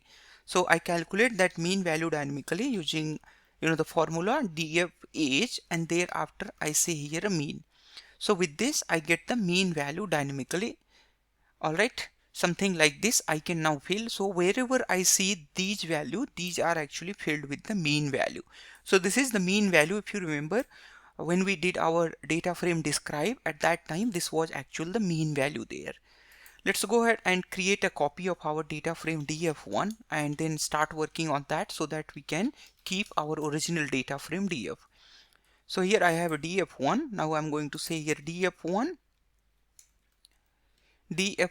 age, and then fill from the df1 age mean value, like this only, right? So you are getting exactly the same result. Now if you check your df1 here, you will notice here that this value is not filled, right? This value is still not filled, although I can see it result because we have not done here assignment. So either you can do here assignment, something like this, or if you don't want to do this, what you can do, you can just use here in place modification. So you can copy this and you paste it here, and thereafter you can say that in place, not this one, you can say here in place is equal to the true. So with this case, what will happen, you don't need here extra assignment. So whatever change you do here, that change will automatically reflect in your data frame. So you just run this. Thereafter you will notice here in your data frame df1, you will see here that age which was not filled earlier, now that is filled there, right? But always remember that whenever you try to do this in place filling, something like this, there are chances that you would be getting something like this, a warning. So I would say that you do not do this in place change, because later on, once Pandas is upgraded to Pandas 3.0, then these kind of things will not work there. So in Pandas 3 or other versions going forward, what you can do, so instead of doing this method what we are currently doing, you can do something like this df1, and thereafter you can say that fill NA, and then you can put something like this, something like this dictionary there, right? So you want to fill NA in which column? You want to fill in age column, right? And then you can provide here the value which you want to fill here. So I want to fill here df1 age, and thereafter the mean of this. So something like this you can say, and let's go ahead and see this change. Now this change is exactly the same like we had seen previously, and here now you can say that in place is equal to the true. Now this will not throw any kind of the warning to you. So this is a new method which is going to be applied through the Pandas 3.0. All right. You can also use other statistical properties to fill these values. Currently I see mean, you can do the median, you can also do mode as well. So for categorical data, you can use mode type of filling. Let's go ahead and see how you can use the median. All right, so it's the same thing actually. You have here like this, and thereafter here you can just simply put the median, right? That's all you have to do, and then you can fill it. So this filling have been already done, that is why you will not see the changes. So if you remove this part from here, and thereafter if you not this one, I'm sorry, if you run this now, and thereafter if you inspect your df1, you will notice the change here in age. So currently seems like median age seems like again the same thing. So mean and median seems like coming to the same value, seems like. Let me just see that what is mean and then what is median. So this is the mean value, this is median value. Let's go ahead and see what is the mean value.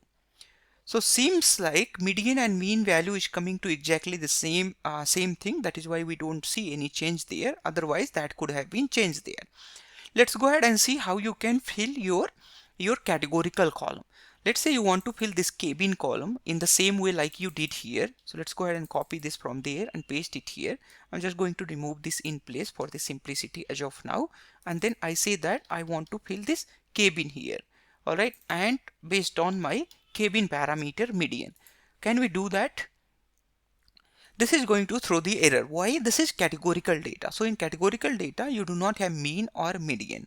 So to solve this problem, what you can do, you can calculate here a mode, right? So based on this mode, now you can fill these values.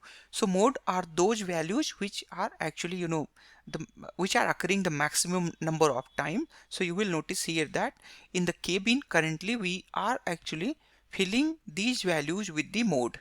But that doesn't seems like fitting. Okay, let me just check it here. What is the mode? Seems like that is the wrong here, the way I have filled this. Okay, so that thing is wrong actually, right? So I'm going to take here the first value, let's say for the mode, and not this one, maybe this one, because filling with these values would create a problem. So I'm just going to take here the second one like this, and thereafter I can just put that here, and then I can run this. Right now you will be seeing this k-bin is now filled with all the values here. Right now there is no missing value, and this G6 is actually filled everywhere. And thereafter you can provide here in place is equal to the true. Then this is going to change. This is going to make these changes in place itself. And if you now inspect your data frame, you will see all those values are filled with the mode of the k-bin column. So generally you can say that the mode are like the most common occurring numbers, although we have chosen here the third most occurring number, not the first one, because in the first one we had many values, even in the second one we had many values. So I thought that let's go ahead and fill it with the unique values. But you can choose any mode, whatever you prefer, you can choose any mode there. Let's go ahead and see how you can do the interpolation. So interpolations are, you can understand, like let's say you have here some graph and you have then some missing values there. So these values which you see here, these values you can actually predict through the interpolation, right? So you can do this interpolation on numerical column, like here you have age. So on age you can use actually interpolation method for the filling that value. So I'm just going to use interpolation method to fill our missing values. So I'm just going to store this age1 here as a new series. Age1 is equal to df1, and then you have here age. Thereafter I'm going to again assign df1 is equal to df.copy, so that I can get here a fresh df1 copy, and then I can use interpolation to fill this age, and then I'll compare with this one with the previous method where we used to fill this age using mean value and with the interpolation value. So here I write my df1 and then I write here interpolate, and then just simply if I interpolate age and then interpolate, now you will notice here that you have got the interpolate date, and then you can just simply interpolate actually age, not the date. Then you can just simply assign it here, and then you can say that age2 is equal to df1 age like this, and later you can compare this age1 and age2 together using Pandas data frame. So I'm just going to make here age1, and thereafter I'm just going to put my age2. So these two you can compare together. I'm just going to transpose this. So here you will notice most of things are same here, but only change you will notice here that this is 12.5. Earlier, if you recall, that was earlier like 29 point something. Seems like this does not reflect here. Okay, so seems like that part did not reflect there, but overall, the actual thing was like that only here. Otherwise you can say that here df age, and then you can put here a mean value just to just to see us here, not like this one,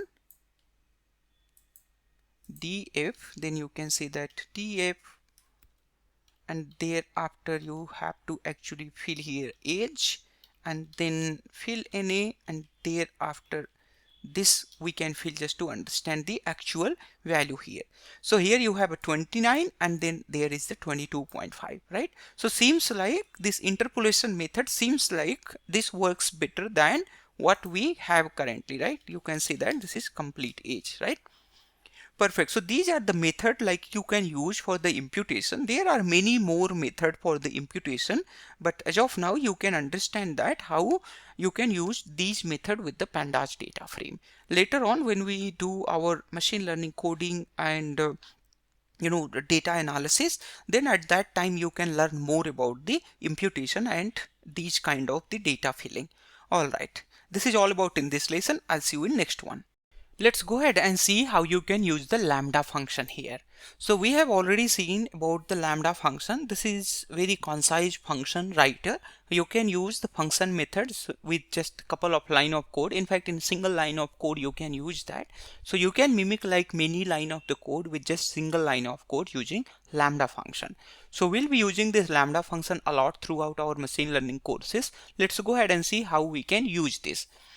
So we are just going to do here some feature engineering on our age, the column.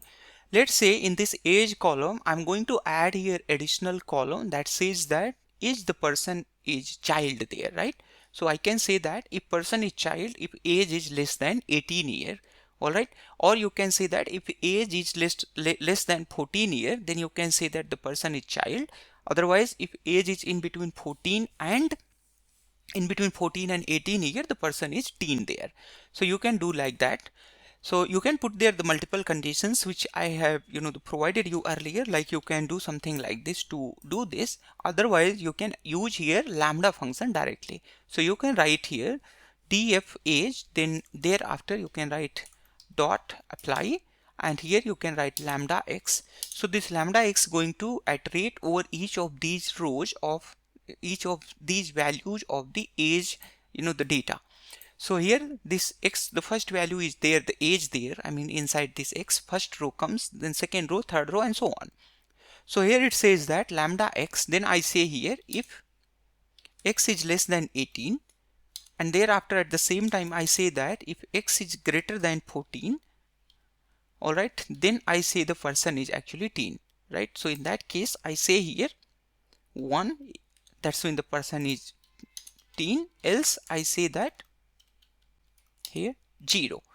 So basically if age is less than, if age is in between 14 and 18 years, then the person comes as a teenager. So I write here df is equal to is teen, like this. Let's go ahead and run this, and if you run this, seems like something is wrong here. Okay, so it says that we cannot apply this on integer and float value, right? So why this is happening? Because there is null value inside our age, right? So we did not fill null values here in the df.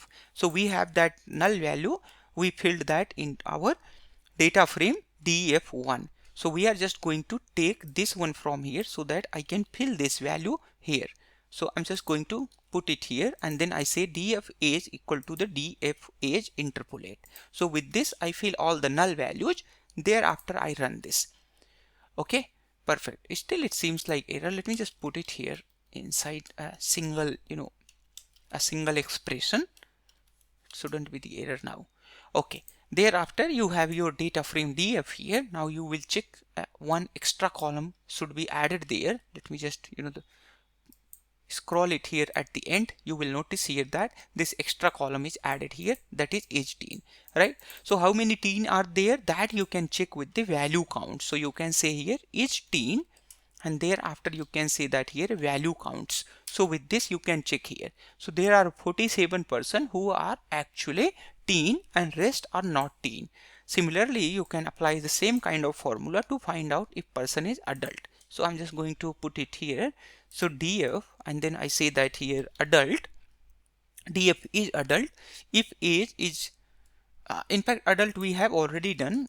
Let's go ahead do it for the child. In fact, so is child, then here I'm going to say that if person age is less than 14 year, then I say the person age or passenger is actually child. So I say something like this, equal to or less than 14 year, then the person is child. Let's go ahead and run this, and thereafter I'm just going to see here how many childs are there. Then I can say something like this, value counts. With this I know that here 89 persons are there who are child. So if you combine this 89 and the previous one together, so you will get more than 100 people who have age less than 18 years, right? So that is how you can fill how you can actually fill these values. Thereafter you can use value counts and the lambda function to do these operations on your columns here. Let's go ahead and similarly try to do for senior people, I mean senior citizen. So those people who have age greater than 60 years, and to them I say that they are senior. So I can just copy this whole thing from here and I put it here. So I say here each senior, and thereafter I say if age is greater than or equal to 60 years, then I say that the person is senior here, right? That's what I say. Thereafter I'm just gonna run it for is senior, and then copy and paste it here, and then I put it here. Thereafter I run it. So here I say that there are around how many 27 people are actually the senior people there, right? You can visualize your data frame if you want. So if you want, you can just visualize only the pre-selected set of the data set here. So I have like this, and thereafter I can just visualize is senior for my understanding. So here I see that there is not much, but if you just remove this, you will notice that these are the people. If you try to find out only those people who are actually senior, then you can apply here additional condition, something like this, each senior, and you can put that condition inside here. So like you can put df is senior equal to 1, and then you can print only those columns, something like this. You will notice here all those people who have age greater than 60 or 60 years, those peoples are tagged here as senior, right? So these peoples are actually tagged as senior. All right, this is all about in this lesson. In next lesson we will continue this. I'll see you then. You can use this feature engineering technique for other columns as well. So let's say you assign this to a data frame 1 df1, otherwise you can just simply do here head so that we can save some space here. All right, let's go ahead and say that we want to know that here the pair per family member, which we have already in fact calculated previously, but again I want to do that using lambda function or a lambda method, right?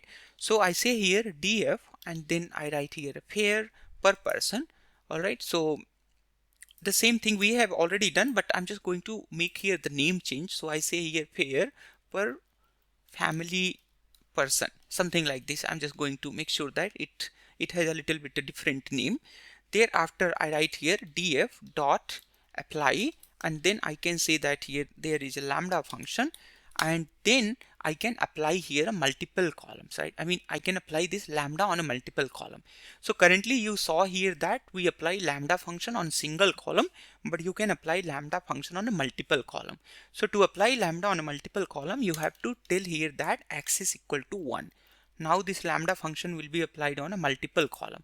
So this x will be coming this whole row in one go now, right? For all, all columns will be coming row wise here inside this x. Now you can find out those columns by putting those column name inside this x value. So now I can say that here x, and then I know that what is the pair, and then divide by, thereafter I put here x, and then what is family size I put here family size, and thereafter I do here +1, right? So with this you will be able to get the pair per family member. So that's how you do this, and thereafter you can just check this data frame df here. Let me just show this df dot head, that would be better, right? Maybe not this many, maybe 3 probably would be fine, right? So here you have a pair per family person, right? And here you also have the same thing here, pair per person. So we had calculated this directly without any lambda function. Now I have shown you here that how you can use lambda function for a multiple columns. Let's go ahead and see how you can apply other Python method using these lambda functions. Suppose that you want to calculate the length of length of the name. So how you can do that? So it's pretty much simple. You have your data frame df, and inside this df you have name column, and you want to find out the number of characters inside this name. For each name, how many characters are there? So the one way you can directly do here .str, and thereafter you can apply this length, the length method here. So that is going to give you a straightforward the length of the each of those string values. Otherwise, you can use here lambda function as well. So you can say something like this, df name, thereafter you can do here apply, and then use your lambda x, and thereafter you can return length of the x, something like this. You will be seeing here exactly the same result. So I'm just going to save this as the new variable that I'm going to say here as a name length. Okay, so these are a feature engineering which we are currently doing. If you work with machine learning models, especially the classical machine learning model, so there these manual feature engineering is needed, and these are very helpful while providing a good accuracy for your model. All right, let's go ahead and see how you can extract the title of the person from their name. So here you see the title of the person, you have a Mr., Mrs., and then here you have a Miss. So how you can actually extract these from this name column. So I'm just going to apply a lambda function on this name column. You can just simply write this lambda x. All right, and then you can just write here x to return your name value only. Thereafter, I'm going to split here based on this comma here, right? Do you see that comma? So I can split this based on that comma. So I write here x dot split on the comma, and thereafter you will see here this become here a list, right? So after this list, you will notice here that the second value which you notice here, the second value actually contains this the title. For that, I'm just going to take here the second value of the list. Now you get it something like this. So in this, you will notice here that there is always these first values are actually, these are the title here. I mean, first word is title there. Now what you can do here, you can again strip this on these dot value, right? I mean, split these actually, not the strip. So I'm just going to split it again. So I write here split and do it on the dot character. So you have got all these here, and thereafter I'm going to select the first one. So you have got here all the title name.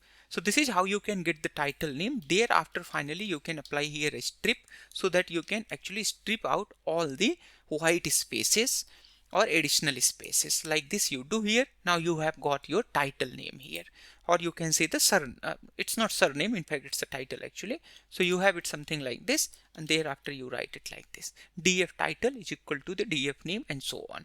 So like this you do here, and then you have your data frame here df. I'm just going to do here df dot head for 3 rows. Thereafter you will notice here in the last you are getting these title, Mr., Mrs. and Miss, all these. So this is a very important part of the feature engineering. You need to know that how the feature engineering works and how you can do this feature engineering, right? So this is how you can use the lambda functions on multiple columns. That is how you can apply the Python methods and the Python functions inside the lambda methods itself. This is all about in this lesson. I'll see you in next one. Hi everyone, let's go ahead and see how you can do grouping and aggregation on Pandas data frame. So you can do grouping on categorical data set, and you can do aggregation on numerical data. So we have our data frame here, df. It has many columns which are here, most of the columns are numerical column, but also many columns are here categorical column. So we can do grouping on categorical column and aggregation on numerical column. So what are the numerical column here, which you see here? All these are numerical column. We have also seen a method to select the numerical column by typing here df.select data type, and thereafter include, then we say that what data type we want here. We want number. So we see here all the numerical column. Similarly, if you exclude, then you will able to see here all the categorical column. So on these column, you would be able to do the aggregation. So what are the aggregation? Aggregation are those properties like you can do the statistical operation on these aggregation. You can also do on categorical aggregation as well, but generally that is not done much. But most of the time you will be saying here that aggregation are done on the numerical column most of the time. On categorical column, aggregation you can do like find out the mode in that case, or maximum number maximum number of times occurring there, some the values, those things you can find out in categorical. So mostly what I'm gonna say that here, mostly I'm saying here, what you do grouping on categorical data type, and aggregation you do numerical data type. So I'm saying this is mostly, it's not 100% true, but mostly 99% of the cases you will be doing these kind of the analysis. Let's see how we can do grouping and aggregation in our case. And before that, what is this grouping and aggregation? We are going to understand this with an example here. So I have here an example, let's say. So you have here a categorical item, which you see, that is the item. And then these are two numerical column, year and sale. So you can do a grouping on this categorical column that you see here. Like you can find out all the columns which have a copy, all the rows which have a copy here, and then you can put all those rows here, something like this. And then you can separate your sugar column, sugar rows, and then you can separate T rows, right? And thereafter, whatever the value you have here, then you can do aggregation on these numerical. So this is one way to do the grouping. This you can do this separately. But if you use Pandas group by method, so all these things are done internally, but the process is same there, right? So whatever the unique values here you have in the column on which you are applying grouping, so on those unique values, it is actually filtered out, and thereafter, as per your definition, those aggregation are done on the rest of the columns or on the selected column. So having said, let's go ahead and try to do this grouping, age grouping actually, for the passenger class. So you remember that for our passenger class, first of all, I'm just going to print here all the columns for the reference. If you remember, our average mean, average age was around 29.6 or something like that. It was less than 30. And we also know that with our previous analysis, the people who were traveling in higher class, like class 1, they had mean age a little bit high as compared to the people who were traveling in lower class, like in class 3, the people age were high in that case. So what do you understand with this? With this, it says that the younger people were mostly traveling with the lower class, that is the class 3. So if you need to fill out all the null values in your data frame, like let's say for age data frame, if you want to fill all the null values, like earlier we had null value here, if you want to fill the null values, then I should say that you should fill this null value based on the passenger class, right? Because we know that if passenger class is 3, then this age, which age you are going to fill, the average age would be lesser as compared to the passenger class 1. So that we can actually verify here. So we are going to actually, find out this class wise age mean here. So we are going to do here group by first. So I say here df1 is equal to df dot group by, and thereafter you can say here the class, the column name on which you want to do the group by. So I'm gonna do here passenger class. So I write here passenger class. If you do like this, thereafter you would be able to see your groups here, right? You can write here group keys, then you would be able to get here all the group actually, right? I mean the grouping has happened there. I think with the groups you can get, it's not like that. How is this? Well, so here it is, right? So df1 and then there is a group. So you are getting all those index values here, right? So what value you see there, these are the index value to all the groups here. And then on this you can provide this keys. You will be able to see there are 3 classes. That is why you are getting 3 keys here, right? Let's go ahead and find out the mean for each of the group for the age value. So you have here a df1. Now I want to find out the mean for the age column. So I write here df1 age, and thereafter I'm going to do here aggregation on this one, and then I say here a mean. So it says that the people who were traveling in class 3 or the lower class, their mean average, or you can say the mean age was like 26 years. The people who were traveling in class 2, their average age is 29 years, and the people who were traveling in first class, their age were 37 years. So with this now you understand that if you try to impute your missing value, right, or if you try to impute your missing age, then I would say that filling those value using this method is a lot more beneficial as compared to filling those values with a straightforward mean, median or mode value, right? So this is where this group by could be a very important in feature engineering and especially in imputation. So this is for a single class only, this is only for a single column. Let's see how you can do for a multiple column. So now I'm going to do here gender wise analysis. So gender wise you can also do. So I'm just going to copy this thing from here, and thereafter I'm going to copy this whole thing again here, and then here at the passenger class I say here a gender. Thereafter you will notice here the female passenger, right, the female passenger age was relatively lesser compared to the male passenger. So this is also important information. Now what you should do here, now you should create another group inside this inside the passenger class again, and you should find out that gender wise, right? So in passenger class 1, what is the average mean or average actually age in passenger class 1 for the male and female, so that while you impute values for the age missing data, you should actually use those kind of the method. Alright, so we will continue this lesson in the next one, where we will do little bit more analysis, and then we will see that how you can utilize this group by in a little bit more better way. I'll see you then. Let's create this grouping for gender and the passenger class together, and then see what is the average age for the first class passenger and male female and other class of passenger for male and female.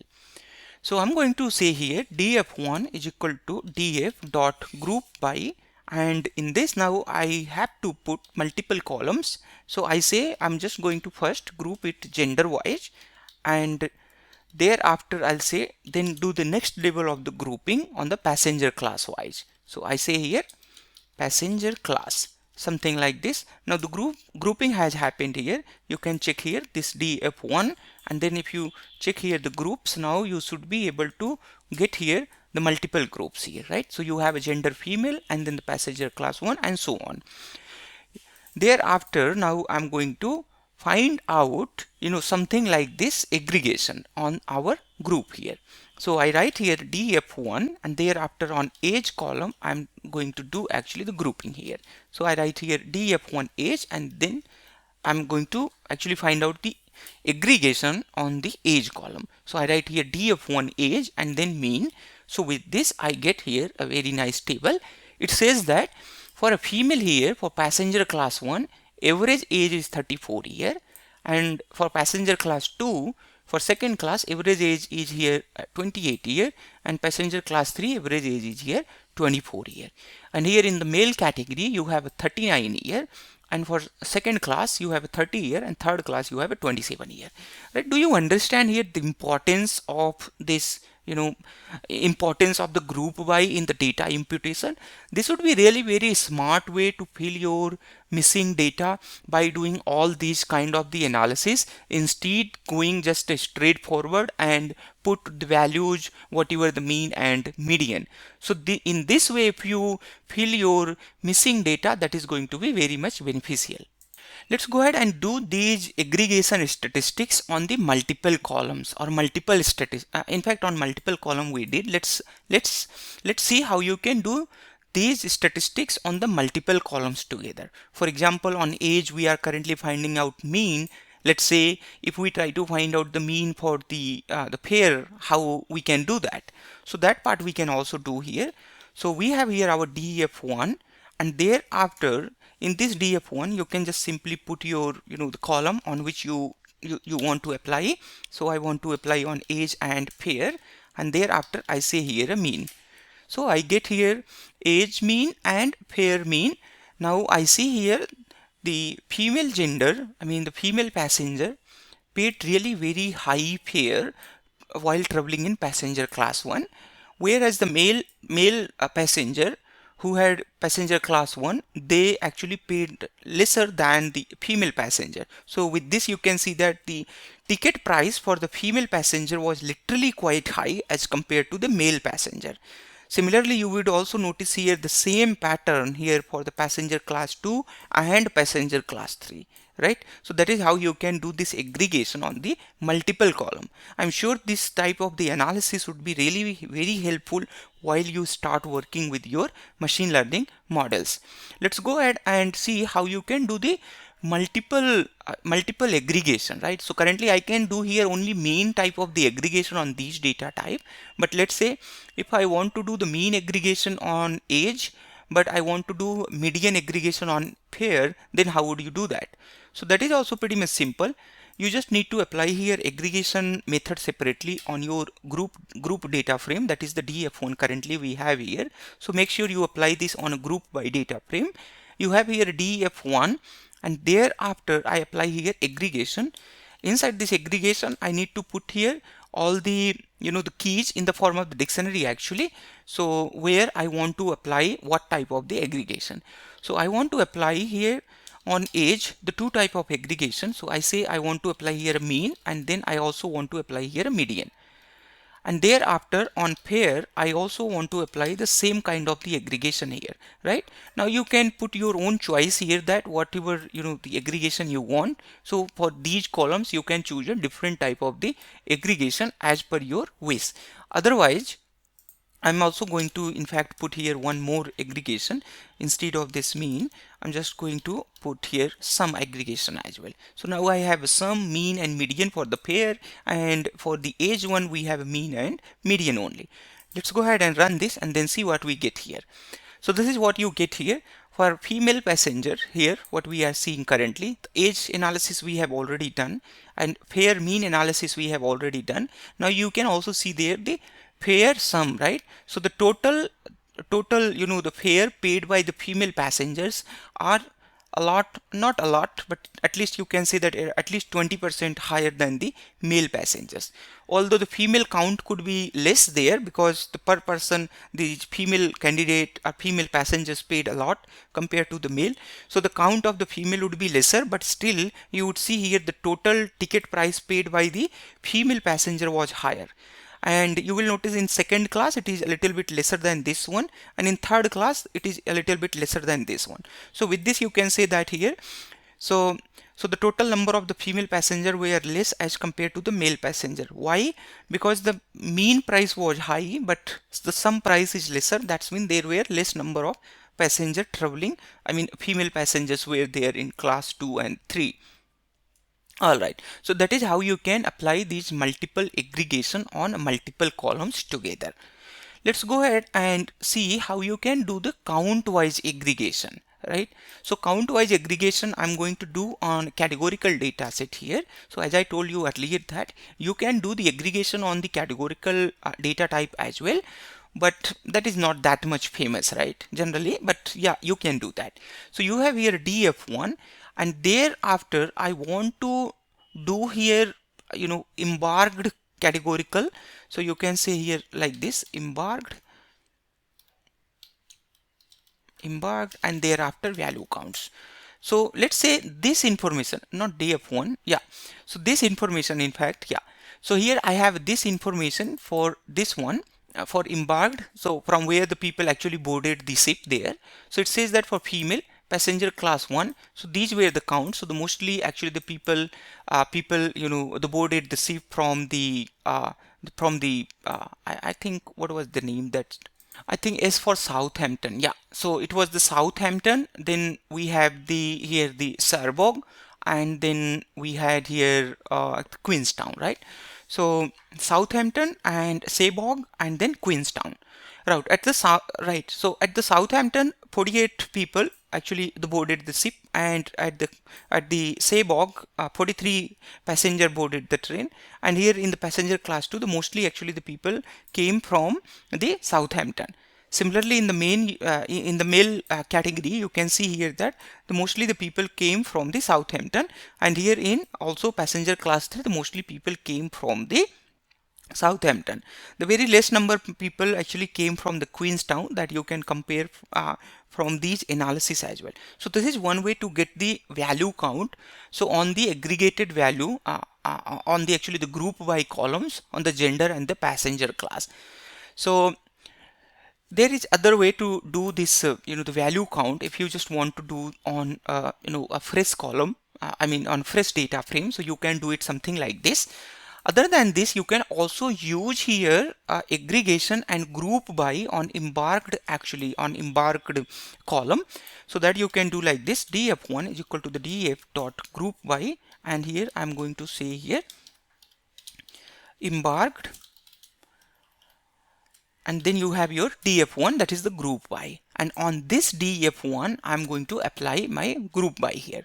So I say here on the passenger ID, because the passenger ID is unique here, right? So we have these passenger ID for everyone here, and on this passenger ID I'm going to provide here a count. So it says that here the same result what we had got with this, the same result we can get from here, right? Perfect. So now we have seen that how we can do a group by on a multiple column. Now you can choose these column as per your choice. You can do the analysis on the passenger class, on the embarked, and so many other columns. Whatever the columns you have, you can select as per your choice these columns together to do these kind of the analysis, and then you can do then you can actually gain more insights about the data which you are handling actually there, right? All right, so this is all about in this lesson. I'll see you in next one. All right, let's go ahead and see how you can do the data frame merging and joining together. So we have currently our data frame DF. So merge and join you need when you have a multiple data frame and you want to join them on a particular common keys or a particular common column. So let's go ahead and create those multiple data frame here for our merging and joining data frame purpose. So I'm going to create here two data frame df1. I say one my data frame df1 consist here passenger ID, name and age, and other consist passenger ID, fare and embarked. I'll tell you here. So I say here one data frame has here passenger ID and then name and then age. So this is my data frame 1. My another data frame 2, that is the df2, that data frame has here passenger ID, and thereafter it had also fare, and along with this it also had their embarked. Alright, so these are the column, these two my data frame had here df1 and df2. Just to make it more simple, I'm going to take only top 10 rows for these these data sets, so that I can show you the example in more better way. So I have my df1 currently. This is my df1, you see there, and here my df2, right? So in df1 and df2 there is one single common key, that is the passenger ID here, right? And now I have this separate data set, and here this one is a separate data set. Hypothetically assume you are given two file or two data frames separately, but you do not know this whole story in one go, and what you need to do there, you have to combine these together, right? So that you can say that for this passenger ID 1, you know what is the name and age from the dataset 1, and from dataset 2 you also know the fare and embarked. Now you need to combine these together so that you can know all these together in a single data frame, right? So how you can do? So there are many ways to do this data frame merging and joining. Let's go ahead and see that with the example here. So let's say you are given data frame, one data frame, and you also have here another similar data frame. All right, this could be dissimilar data frame as well. It's not necessarily it need to be same size or same height data set. So this could be having a different sizes and the heights here. So these data frame on a single common key, right? You have to, let's say this is a single common key. On this single common key you have to merge these, like here you see here, right? So in this one is one data frame, there is another data frame. So all the common values are actually combined here. That is known as inner join. And if you have one data frame, let's say df1 here and df2 here, and you put your df1 as a left data frame, then you can also say that whatever the value is in df2, and matching with the df1, merge only those value and rest you can discard here. Here in this case it is happening here right join. So in this what happened, you put your data frame 2 here at this side, and to your algorithm you tell that you join this data frame on right side of the data frame, that is the df2, right? And whatever the matching value you found, you find in data frame 1, only those put in data frame 2 and rest you can discard here. And here is the outer join. So outer join says that whatever value, whether it is present or it does not present, whatever happen, you just keep all the data together. If there is a common data, you can merge those together. Otherwise, if there is no common data, you can also keep those data. Do not discard anything. So with this, what do you understand? You get the minimum number of rows with the inner join. You get the maximum number of rows, but the higher chances are that you will be getting a lot of null values. And here you get almost equal number of rows, or it depends that how you are actually merging here with the left and right join. When you need to make sure that you don't need any kind of the null value, then you do inner join. If you are okay with the null value and you just don't want to drop any rows, then you can use here outer join kind of thing. Let's go ahead and merge these data frames together. So I'm just going to merge these data frame with the df1 and the df2. So it's pretty much simple. You just need to write here df3. I'm going to write here df3 is equal to pd.merge, something like this. You just need to write here, and thereafter you can provide here the list of the data frame, or the data frame actually which you want to merge. So you put your cursor here, it should be showing you documentation, otherwise it's not showing, it's okay. So the left side data frame should be coming here first. So I say df1 is going to be my left side data frame, and the right side data frame should come next. So I say here df2 is my right side data frame. Thereafter here I say join it, that I say on passenger ID. So it is now going to join on the passenger ID. So this data frame and this data frame, all these will be joined together on the passenger ID. You will notice here that the final result, this fare and embarked, will be coming here at the side of name and age. With this, if you write here df3, you should be able to see this name and age along with this fare and embarked. Now it is actually merged on the passenger ID. By default, it does here inner merge automatically. So this is how you don't need to define here inner, because that is default already selected here. If you select that, you would be obviously getting here same result. That is how you can do the inner join. Let's go ahead and do our left join. So if you do here left join, something like this, let's say. So in left join, what you will get here? So you will get the same result, right? There is no difference here. So to understand what's the difference in inner join, left join, right join, I'll continue this in next lesson where I'll actually reduce. I'll just make it dissimilar actually, right? So let's say I make it 5, and thereafter I'll be showing you in detail that why the only 5 rows are coming here. I'll see you in next one. First of all, let me explain you why I made this 5. Right, just to show you proper example for inner, outer, left and right, because you see, let's understand this with the example here. So currently we are having with the same size of our data frame, and because of that it is creating a problem, right? It doesn't matter whether you do a left merge or right merge, so you will be getting the same result. But let's say if I make this as a dissimilar, then what happen? If you do inner merge, then in that case what you will get? So with the inner merge, you will be getting only the data frame size with this, the lowest size data frame, right? So in that case, you will get only this one with the, not this one, in fact, only this one you will get with the inner merge. But if you do the outer merge, then in that case, what you will get with the outer merge, whatever the dissimilar here, right? So you will be getting with the bigger one, right? And if you do, this is for outer merge, if you do the left merge, then again you will be getting this result. But if you do here, not the left one, in fact if you do the right merge, you will be getting this one. But if you do the left merge, then you will be getting here this one. I mean this one itself, right? Inner and left merge would be same for our chosen data set, but it's not necessarily that it should be same for all other data set.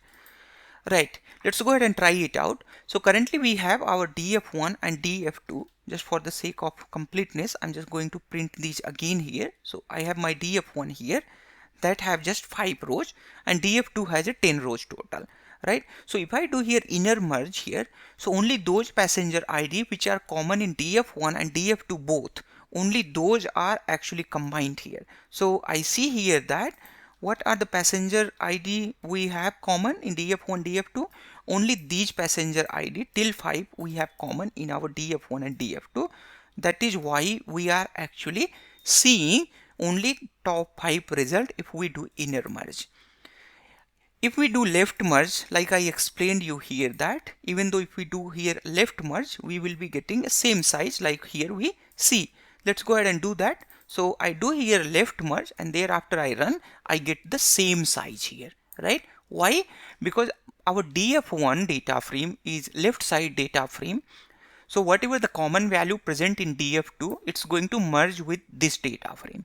We know that df2 have all the rows which is present here in df1, I mean all passenger IDs till 10 it has, so obviously it will have 1 to 5.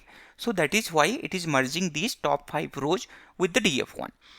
Let's see what happens if you do the right merge. So this is a little bit interesting. Here you will see a lot of null value here. So I write here how right, and thereafter you will see here a lot of null value. Why this is happening? You know, our df1 has only these values. What do you see? Only these values, and df2 has all these values. But what we asked here, we asked that merge it on the right side of the data frame. So if I say on right side data frame, that means I want to preserve all the values which is present in the right side data frame. Only you take those values from the left side data set which is matching with the right side. So it says that from the left side in df1 it has only first top 5 rows data. That is why it is taking these first 5 rows data from the df1, and rest it cannot find, and we have specifically told our algorithm to do this right type of the merging. That is why it is keeping everything from the right side of the data, but everything, but it has also filled here the null values if it don't have for other rows, if it don't have values for df1 for other rows. So that is how this right side of the data frame works, right side of the data frame merging works. Similarly you can use here outer as well. So in outer you will be getting same set of the result here, right? It's not necessarily you always get in case of the outer same set of result, but the chances are if you have the subset and the superset kind of the data set, then you will be able to see here same kind of the result with outer and left, and with outer and right, and inner and left, that would be same there, right? So that is how you can do the merging on the data frame. Let's go ahead and see how you can do the concatenation.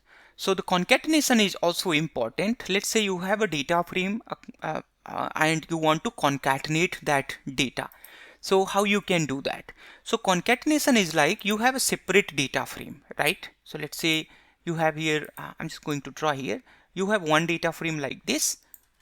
It would be better if I draw it here.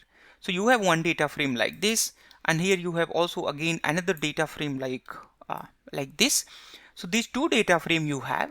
So now can you concatenate these? So you can concatenate these either horizontally, or you can also concatenate these here vertically. If they are dissimilar in size, then all these value will be filled here with the null value.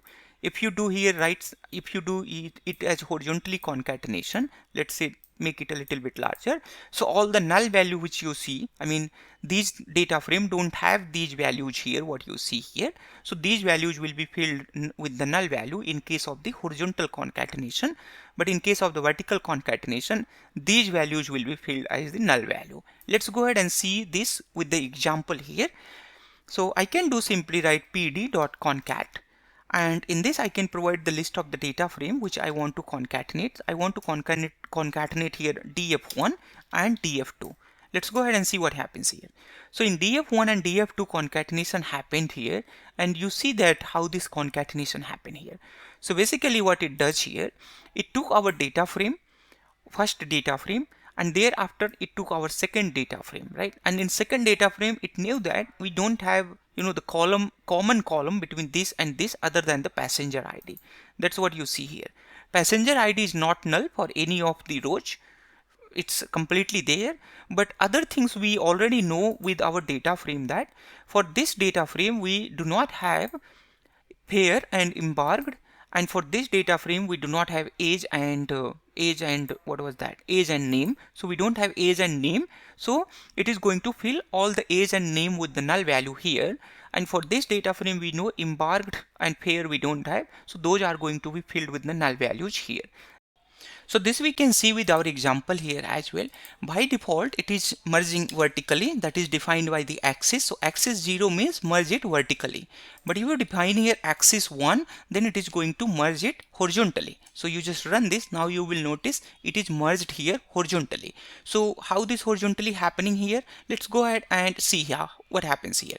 So currently one thing we know here, that our first data frame which we have currently df1, that have just 5 rows, but here this data set have a total 10 rows, right? And the width are same here. So it is something like this. Earlier we did it something like this, where it had only passenger ID in common. So this value got filled as null, this got filled as null. Now we are doing horizontal concatenation. In horizontal concatenation we know that this value have all the 10 rows, right? All the 10 rows. Here it has only 5 rows. So whatever the value left here, right? Do you see here? Whatever is left here, that is going to be filled here as the null. So that's what we actually see here in this our example, right? So what happens here? Now you will notice all these are actually filled as null value, and we already have all these present, so we are having all these as it is, so there is no problem with this. The one difference you notice here, that this passenger ID what we have here and here, these got duplicated, right? So with this data frame, this is the problem. So in this case what you have to do here, you have to drop one passenger ID. So if you have this kind of problem, then the concatenation is not the solution. Merging is solution here, right? You can do the merging here. There is other way to merge these data frame together, that is the append method. So you can use that method as well. Like you can use here pd dot, not the pd dot like that. So you can have here the data frame df1 itself, and thereafter you can use here append method. So seems like this append method actually got removed after the new version of the data frame, then obviously you don't have that. Okay, so one thing is clear here, that now we do not have append method, otherwise it has been really quite confusing that. So this coming with the new latest the Pandas data frame version, now we don't have append method. So append method you can replicate that with the concatenation. So basically you can say that whatever this pd append was doing earlier, right, this you can do with the pd concat with the all the data frame which you have df1 and df2 with the axis equal to the 0. So this is almost, I mean this is exactly equal to what earlier this pd or data frame dot append used to do. So this exact same thing you have to use here. Alright, so this is all about in this lesson. I'll see you in next one. Let's go ahead and see how you can do the sorting in a data frame. So we have our data frame here df. This is our original data frame, whole data frame. Let's say you want to do a sorting on this data frame, and sorting you want to do here age wise.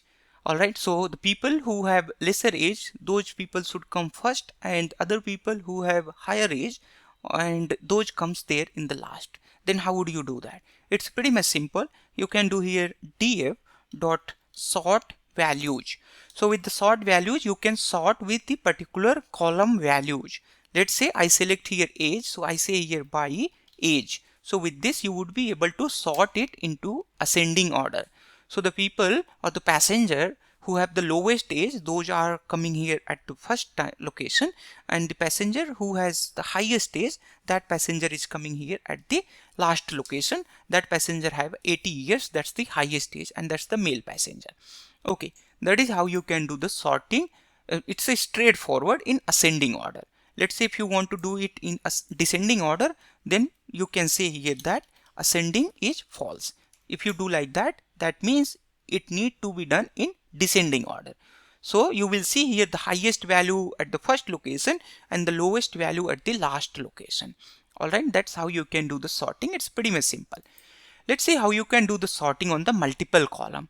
let's say you want to do sorting on age and fair together, but along with that you need to make sure that the people who have lowest age, that is given the preference, and thereafter in that group if the people have lowest fair, then that person is given preference. So something like that if you want to do, so you can choose these age and fair together. So that you can do. You can write here df dot sort values, and inside this you can say here by, and then you can say that you want here age and then fair. So based on this you can do the sorting. So here you have here the lowest age first, then another age. So in these two age, now you will notice these two age are same, actually exactly the same. So seems like the fair is also same, otherwise you would have seen here the difference, right? So currently do we have here anything? Yeah, here do you see here? So this person has same age, this person, yeah, this person have also same age here. Now you will notice for this one the fair is lowest, that comes first, and for this one the fair is not the lowest one. Alright, this one is the highest one, or more than the first one, that is also coming here at the second place, right? So that is how you can do these sorting on the multiple columns together. So this is sorting here on the numerical column. You can also do this on the categorical column as well. For example, let's say if I do on the passenger class wise, so I can say here passenger class and then fare. Thereafter you will notice all the people who are traveling in passenger class 1, those will be sorted here first. Thereafter for all the passenger class 1, these fare will be sorted here, right? So seems like these people fare is not mentioned here, that's why these fare are the fare for these people are coming 0, and thereafter you have here the passenger class 3 in the last, and for these people you will be having these fare in the sorted manner. So basically it is going to first of all sort all the fare for the passenger class 1, then it is going to sort all the fare for the passenger class 2, and then it is going to sort all the fare for passenger class 3, and then it's going to combine all these data frame together. So that is how this, the sorting on a multiple column happens. You can also do the sorting on the index as well. So currently we actually don't need to do the sorting on the index, but hypothetically assume you have got index something like this here. So you have your df1, current index is like this, that you can find out here. So this is your index value and this is not sorted, right? And you just want to sort your data frame index wise. How you can do? One way to do that, reset your data frame. So this data set will automatically make sure that the first value becomes 0, 1, 2, 3, but that is not the sorting. So this will just rename your indexes. But if you want to sort it based on the indexes here, especially this comes handy if you are dealing with the time series data where time and date are actually the index. In that case you might need to do the sorting there. So if you need to do the sorting in that case, you can use the sort index. So I'm just going to say here df1 and then I say here a sort index. So by doing this, I'll be getting here my original form of the data frame, that was the df1. That was actually the df. So I'm just going to get here first few rows of the data frame there. That is how you can do the sorting on the index, right? Let's go ahead and do the sorting on some of the other variables. So we have our name length as well. You can do that as well. So it's pretty much exactly the same actually. So you have here df sort value and then age. Instead of age you can say here name length. Other things you can also choose here name length. Now the one question is here, let's say you want to sort here age in ascending order but fare in descending order. Then how would you do that? So that is a little bit tricky. So here you can pass a list of the ascending and descending. So for the age you say true, but for fare you say it false. So in this way what happens, age will be sorted in ascending order but fare will be sorted in descending order. Let's run this and then verify this. So instead of age, it would be a lot easier to understand with the passenger class actually. Let's go ahead and do it for passenger class. So for passenger class, so this passenger class first we are getting here, and thereafter this one is actually in descending order now, right? By default it's ascending. I said no ascending, that's mean it is descending. Let's go ahead and find out that with some pair. So here we have, now you will notice here for passenger class 1, now we are getting here the highest fare at the first location. Earlier we were seeing here the lowest fare. So that is how we make sure that our first column happens in ascending order and the second column happens in descending order. You can assign this to a new variable, like let's say the df1, and if you want to use this, then obviously you can use this as per your wish. Alright, this is all about in this lesson. I'll see you in next one.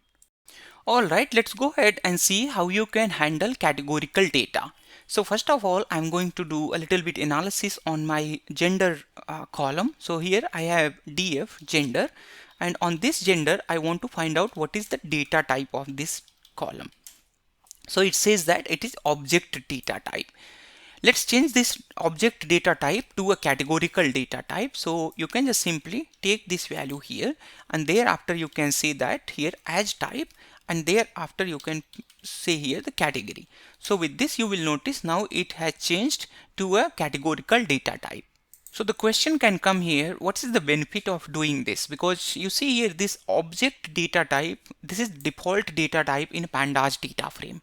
So this default data type is actually includes almost every data type here. So it's quite memory intensive, and it is a little bit slower if you have a lot of duplicate values, especially like here in gender. So there is just 2 unique value inside this gender, and for every instance in your data set it is taking a different, for every instance it is taking a different memory place for that gender, right, for that defined gender for that particular row. So that is why by doing this you will see there the size of your data frame would be higher as compared to if you change it to the category. So in category what happens, now your data frame knows that it is categorical column. That means there is a fixed number of category in this column. So it can take only male and female. In that way it is just going to tell your model that, it's going to tell your data frame that it is taking just 2 memory. So at 2 places, so create only 2 places for the memory, and thereafter you can do a reference for those places. So the memory uses are quite less in category data type as compared to object data type, and performance is also quite high in category data types as compared to the object data type. Alright, so that is how you can do this. Then you can assign this here, right? So this one you can assign something like this. Alright, you can also check that with the info actually, if you want to check the size here. So it says that how much it has there, 156 KB, right? The total memory usage here for this one, and after changing I'm just going to do here df.info, and then it says that 150 KB. Do you notice here the difference, right? So memory uses are quite high here when we had our gender as the object data type, but it got reduced when we converted our gender from the object data type to the category data type. And this happened because now your algorithm knows that there is just 2 unique value, so it don't need to assign memory for each row. Instead it will assign 2 memory for male and female, and thereafter it will just create a reference for all those memory places. Alright, let's go ahead and see how you can get the unique value for the categorical data. So that the value count we have already seen, like let's say we have gender here. So this part we already have seen here. So these are unique value. So on value count you can do here index, and then you can get here unique values. So this is one way to do that, but there is other simplest process to do that. So you can just simply take this, and thereafter you can say here unique. With this you can get all the unique values present inside the gender column. So here you will get all these unique value. How would you count how would you count the number of unique values? That you can simply do with the n unique. So with the n unique you are going to count the number of unique values. So here you will be getting the 2 value because there are total 2 number of unique values here, right, for the gender. So that we have here 2, that's why you are getting here result 2.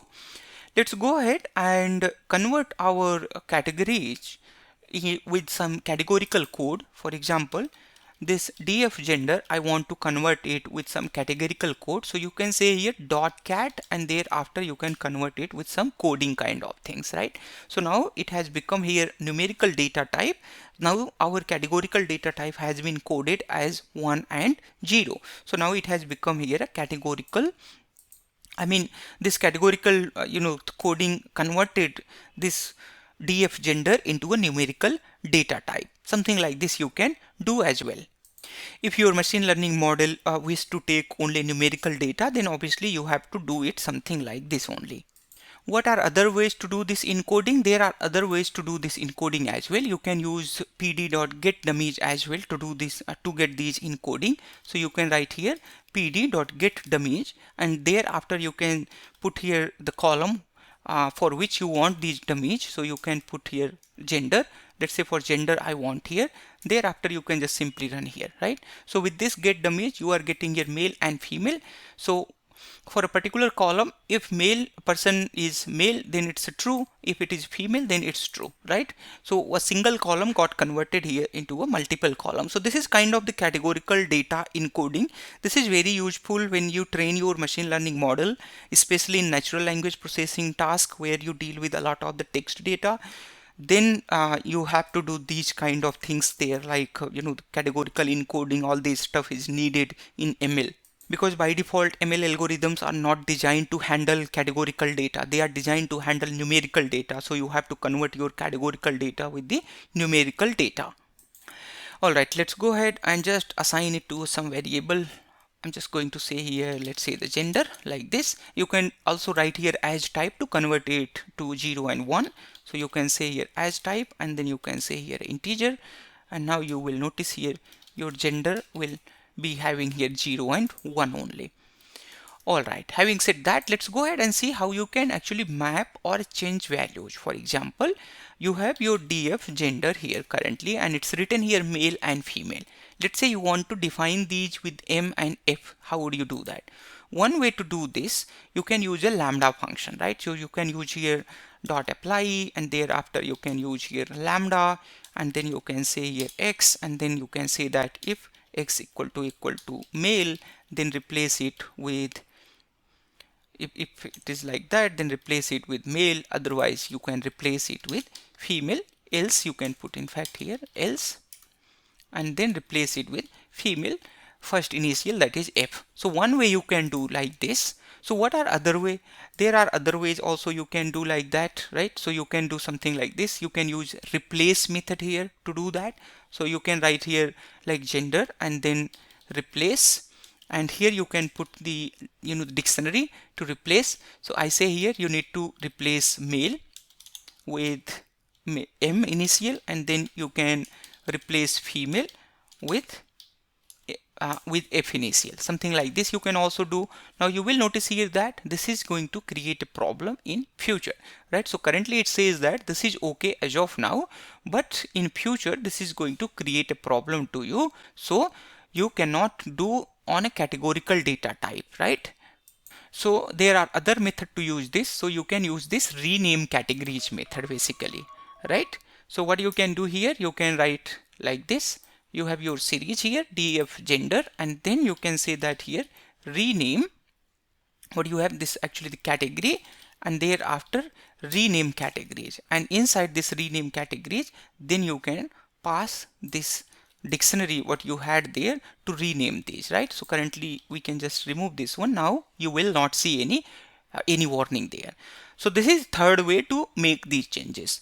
Now there is other way to do this change. You can use directly the map function as well. So you have something like this, and then instead of this replace which you had there, you can use here a mapping function. So something like this, you can just simply run this, you would be able to get the same result, right? So now you see here, just to do a single task, we have so many ways to do. Whatever method you feel here that easier for you, and whatever the method you prefer, you can use any of these method to make these changes in your categorical data. Alright, this is all about in this lesson. I'll see you in next one. Let's go ahead and see how you can work with the date data types here. So we have our data frame here, but in our data frame currently we do not have any column which have a date type or date type of the formatting. So we don't have any date column here. For that purpose, we are going to actually read our new file from the internet. So you need to come here at my GitHub repository, all CSV ML files download, and there I'm going to get here a James Bond file. So I have here jamesbond.csv. This file I'm just going to read there. So this file have here year, and this year can act as the date object for me. So I'm just going to copy this from here. You need to make sure that you copy raw address, right? Otherwise you will not be able to read your data. So I write here pd dot read csv, and thereafter I put this inside that. Now my CSV is ready here. I have my data frame df here. So in this data frame, this year is actually the date type. All right, you can check that with the info, but with info you will not get actually that as of now. So you can check that with this. So you will notice here that the year is still here integer value, right? This is not the date type value, but we know that our year is actually the date type, right? So this one is actually date type, but actually data frame here which we are using, pandas data frame, that is not able to detect this. So you can convert any column which need to be date type. You can convert any column as a date type using following command. You can write here df year. We have here year is equal to pd dot to date time, and thereafter the column which you need to convert. So I want to convert year column as the date type column. So something like that you can do. And then if you check here df, you will notice here that this is the column, and this got converted as date time. But now the problem is here you are seeing a lot of rubbish things here, right? So these things shouldn't be there. Now you can apply here the formatting as well. So I apply here a format. In this format I say that I want here formatting as a year only, because I already know that it has only year, so this need to be formatted as year. So this formatting has already done here, that is why it's not changing. So I have to read it again from here, and then I read it again here. Now I can see here the formatting has been done here properly. So if you have any column which is being shown as object, category, or a string value, and you want to convert that as the date value, then you can use this method. And do not forget to put there proper formatting so that it can show you right result. Alright, let's go ahead and put this here so that we should not miss our output. Alright, if you do it multiple times, this will create a problem. So one way, once it is converted, then obviously you don't need to convert it again.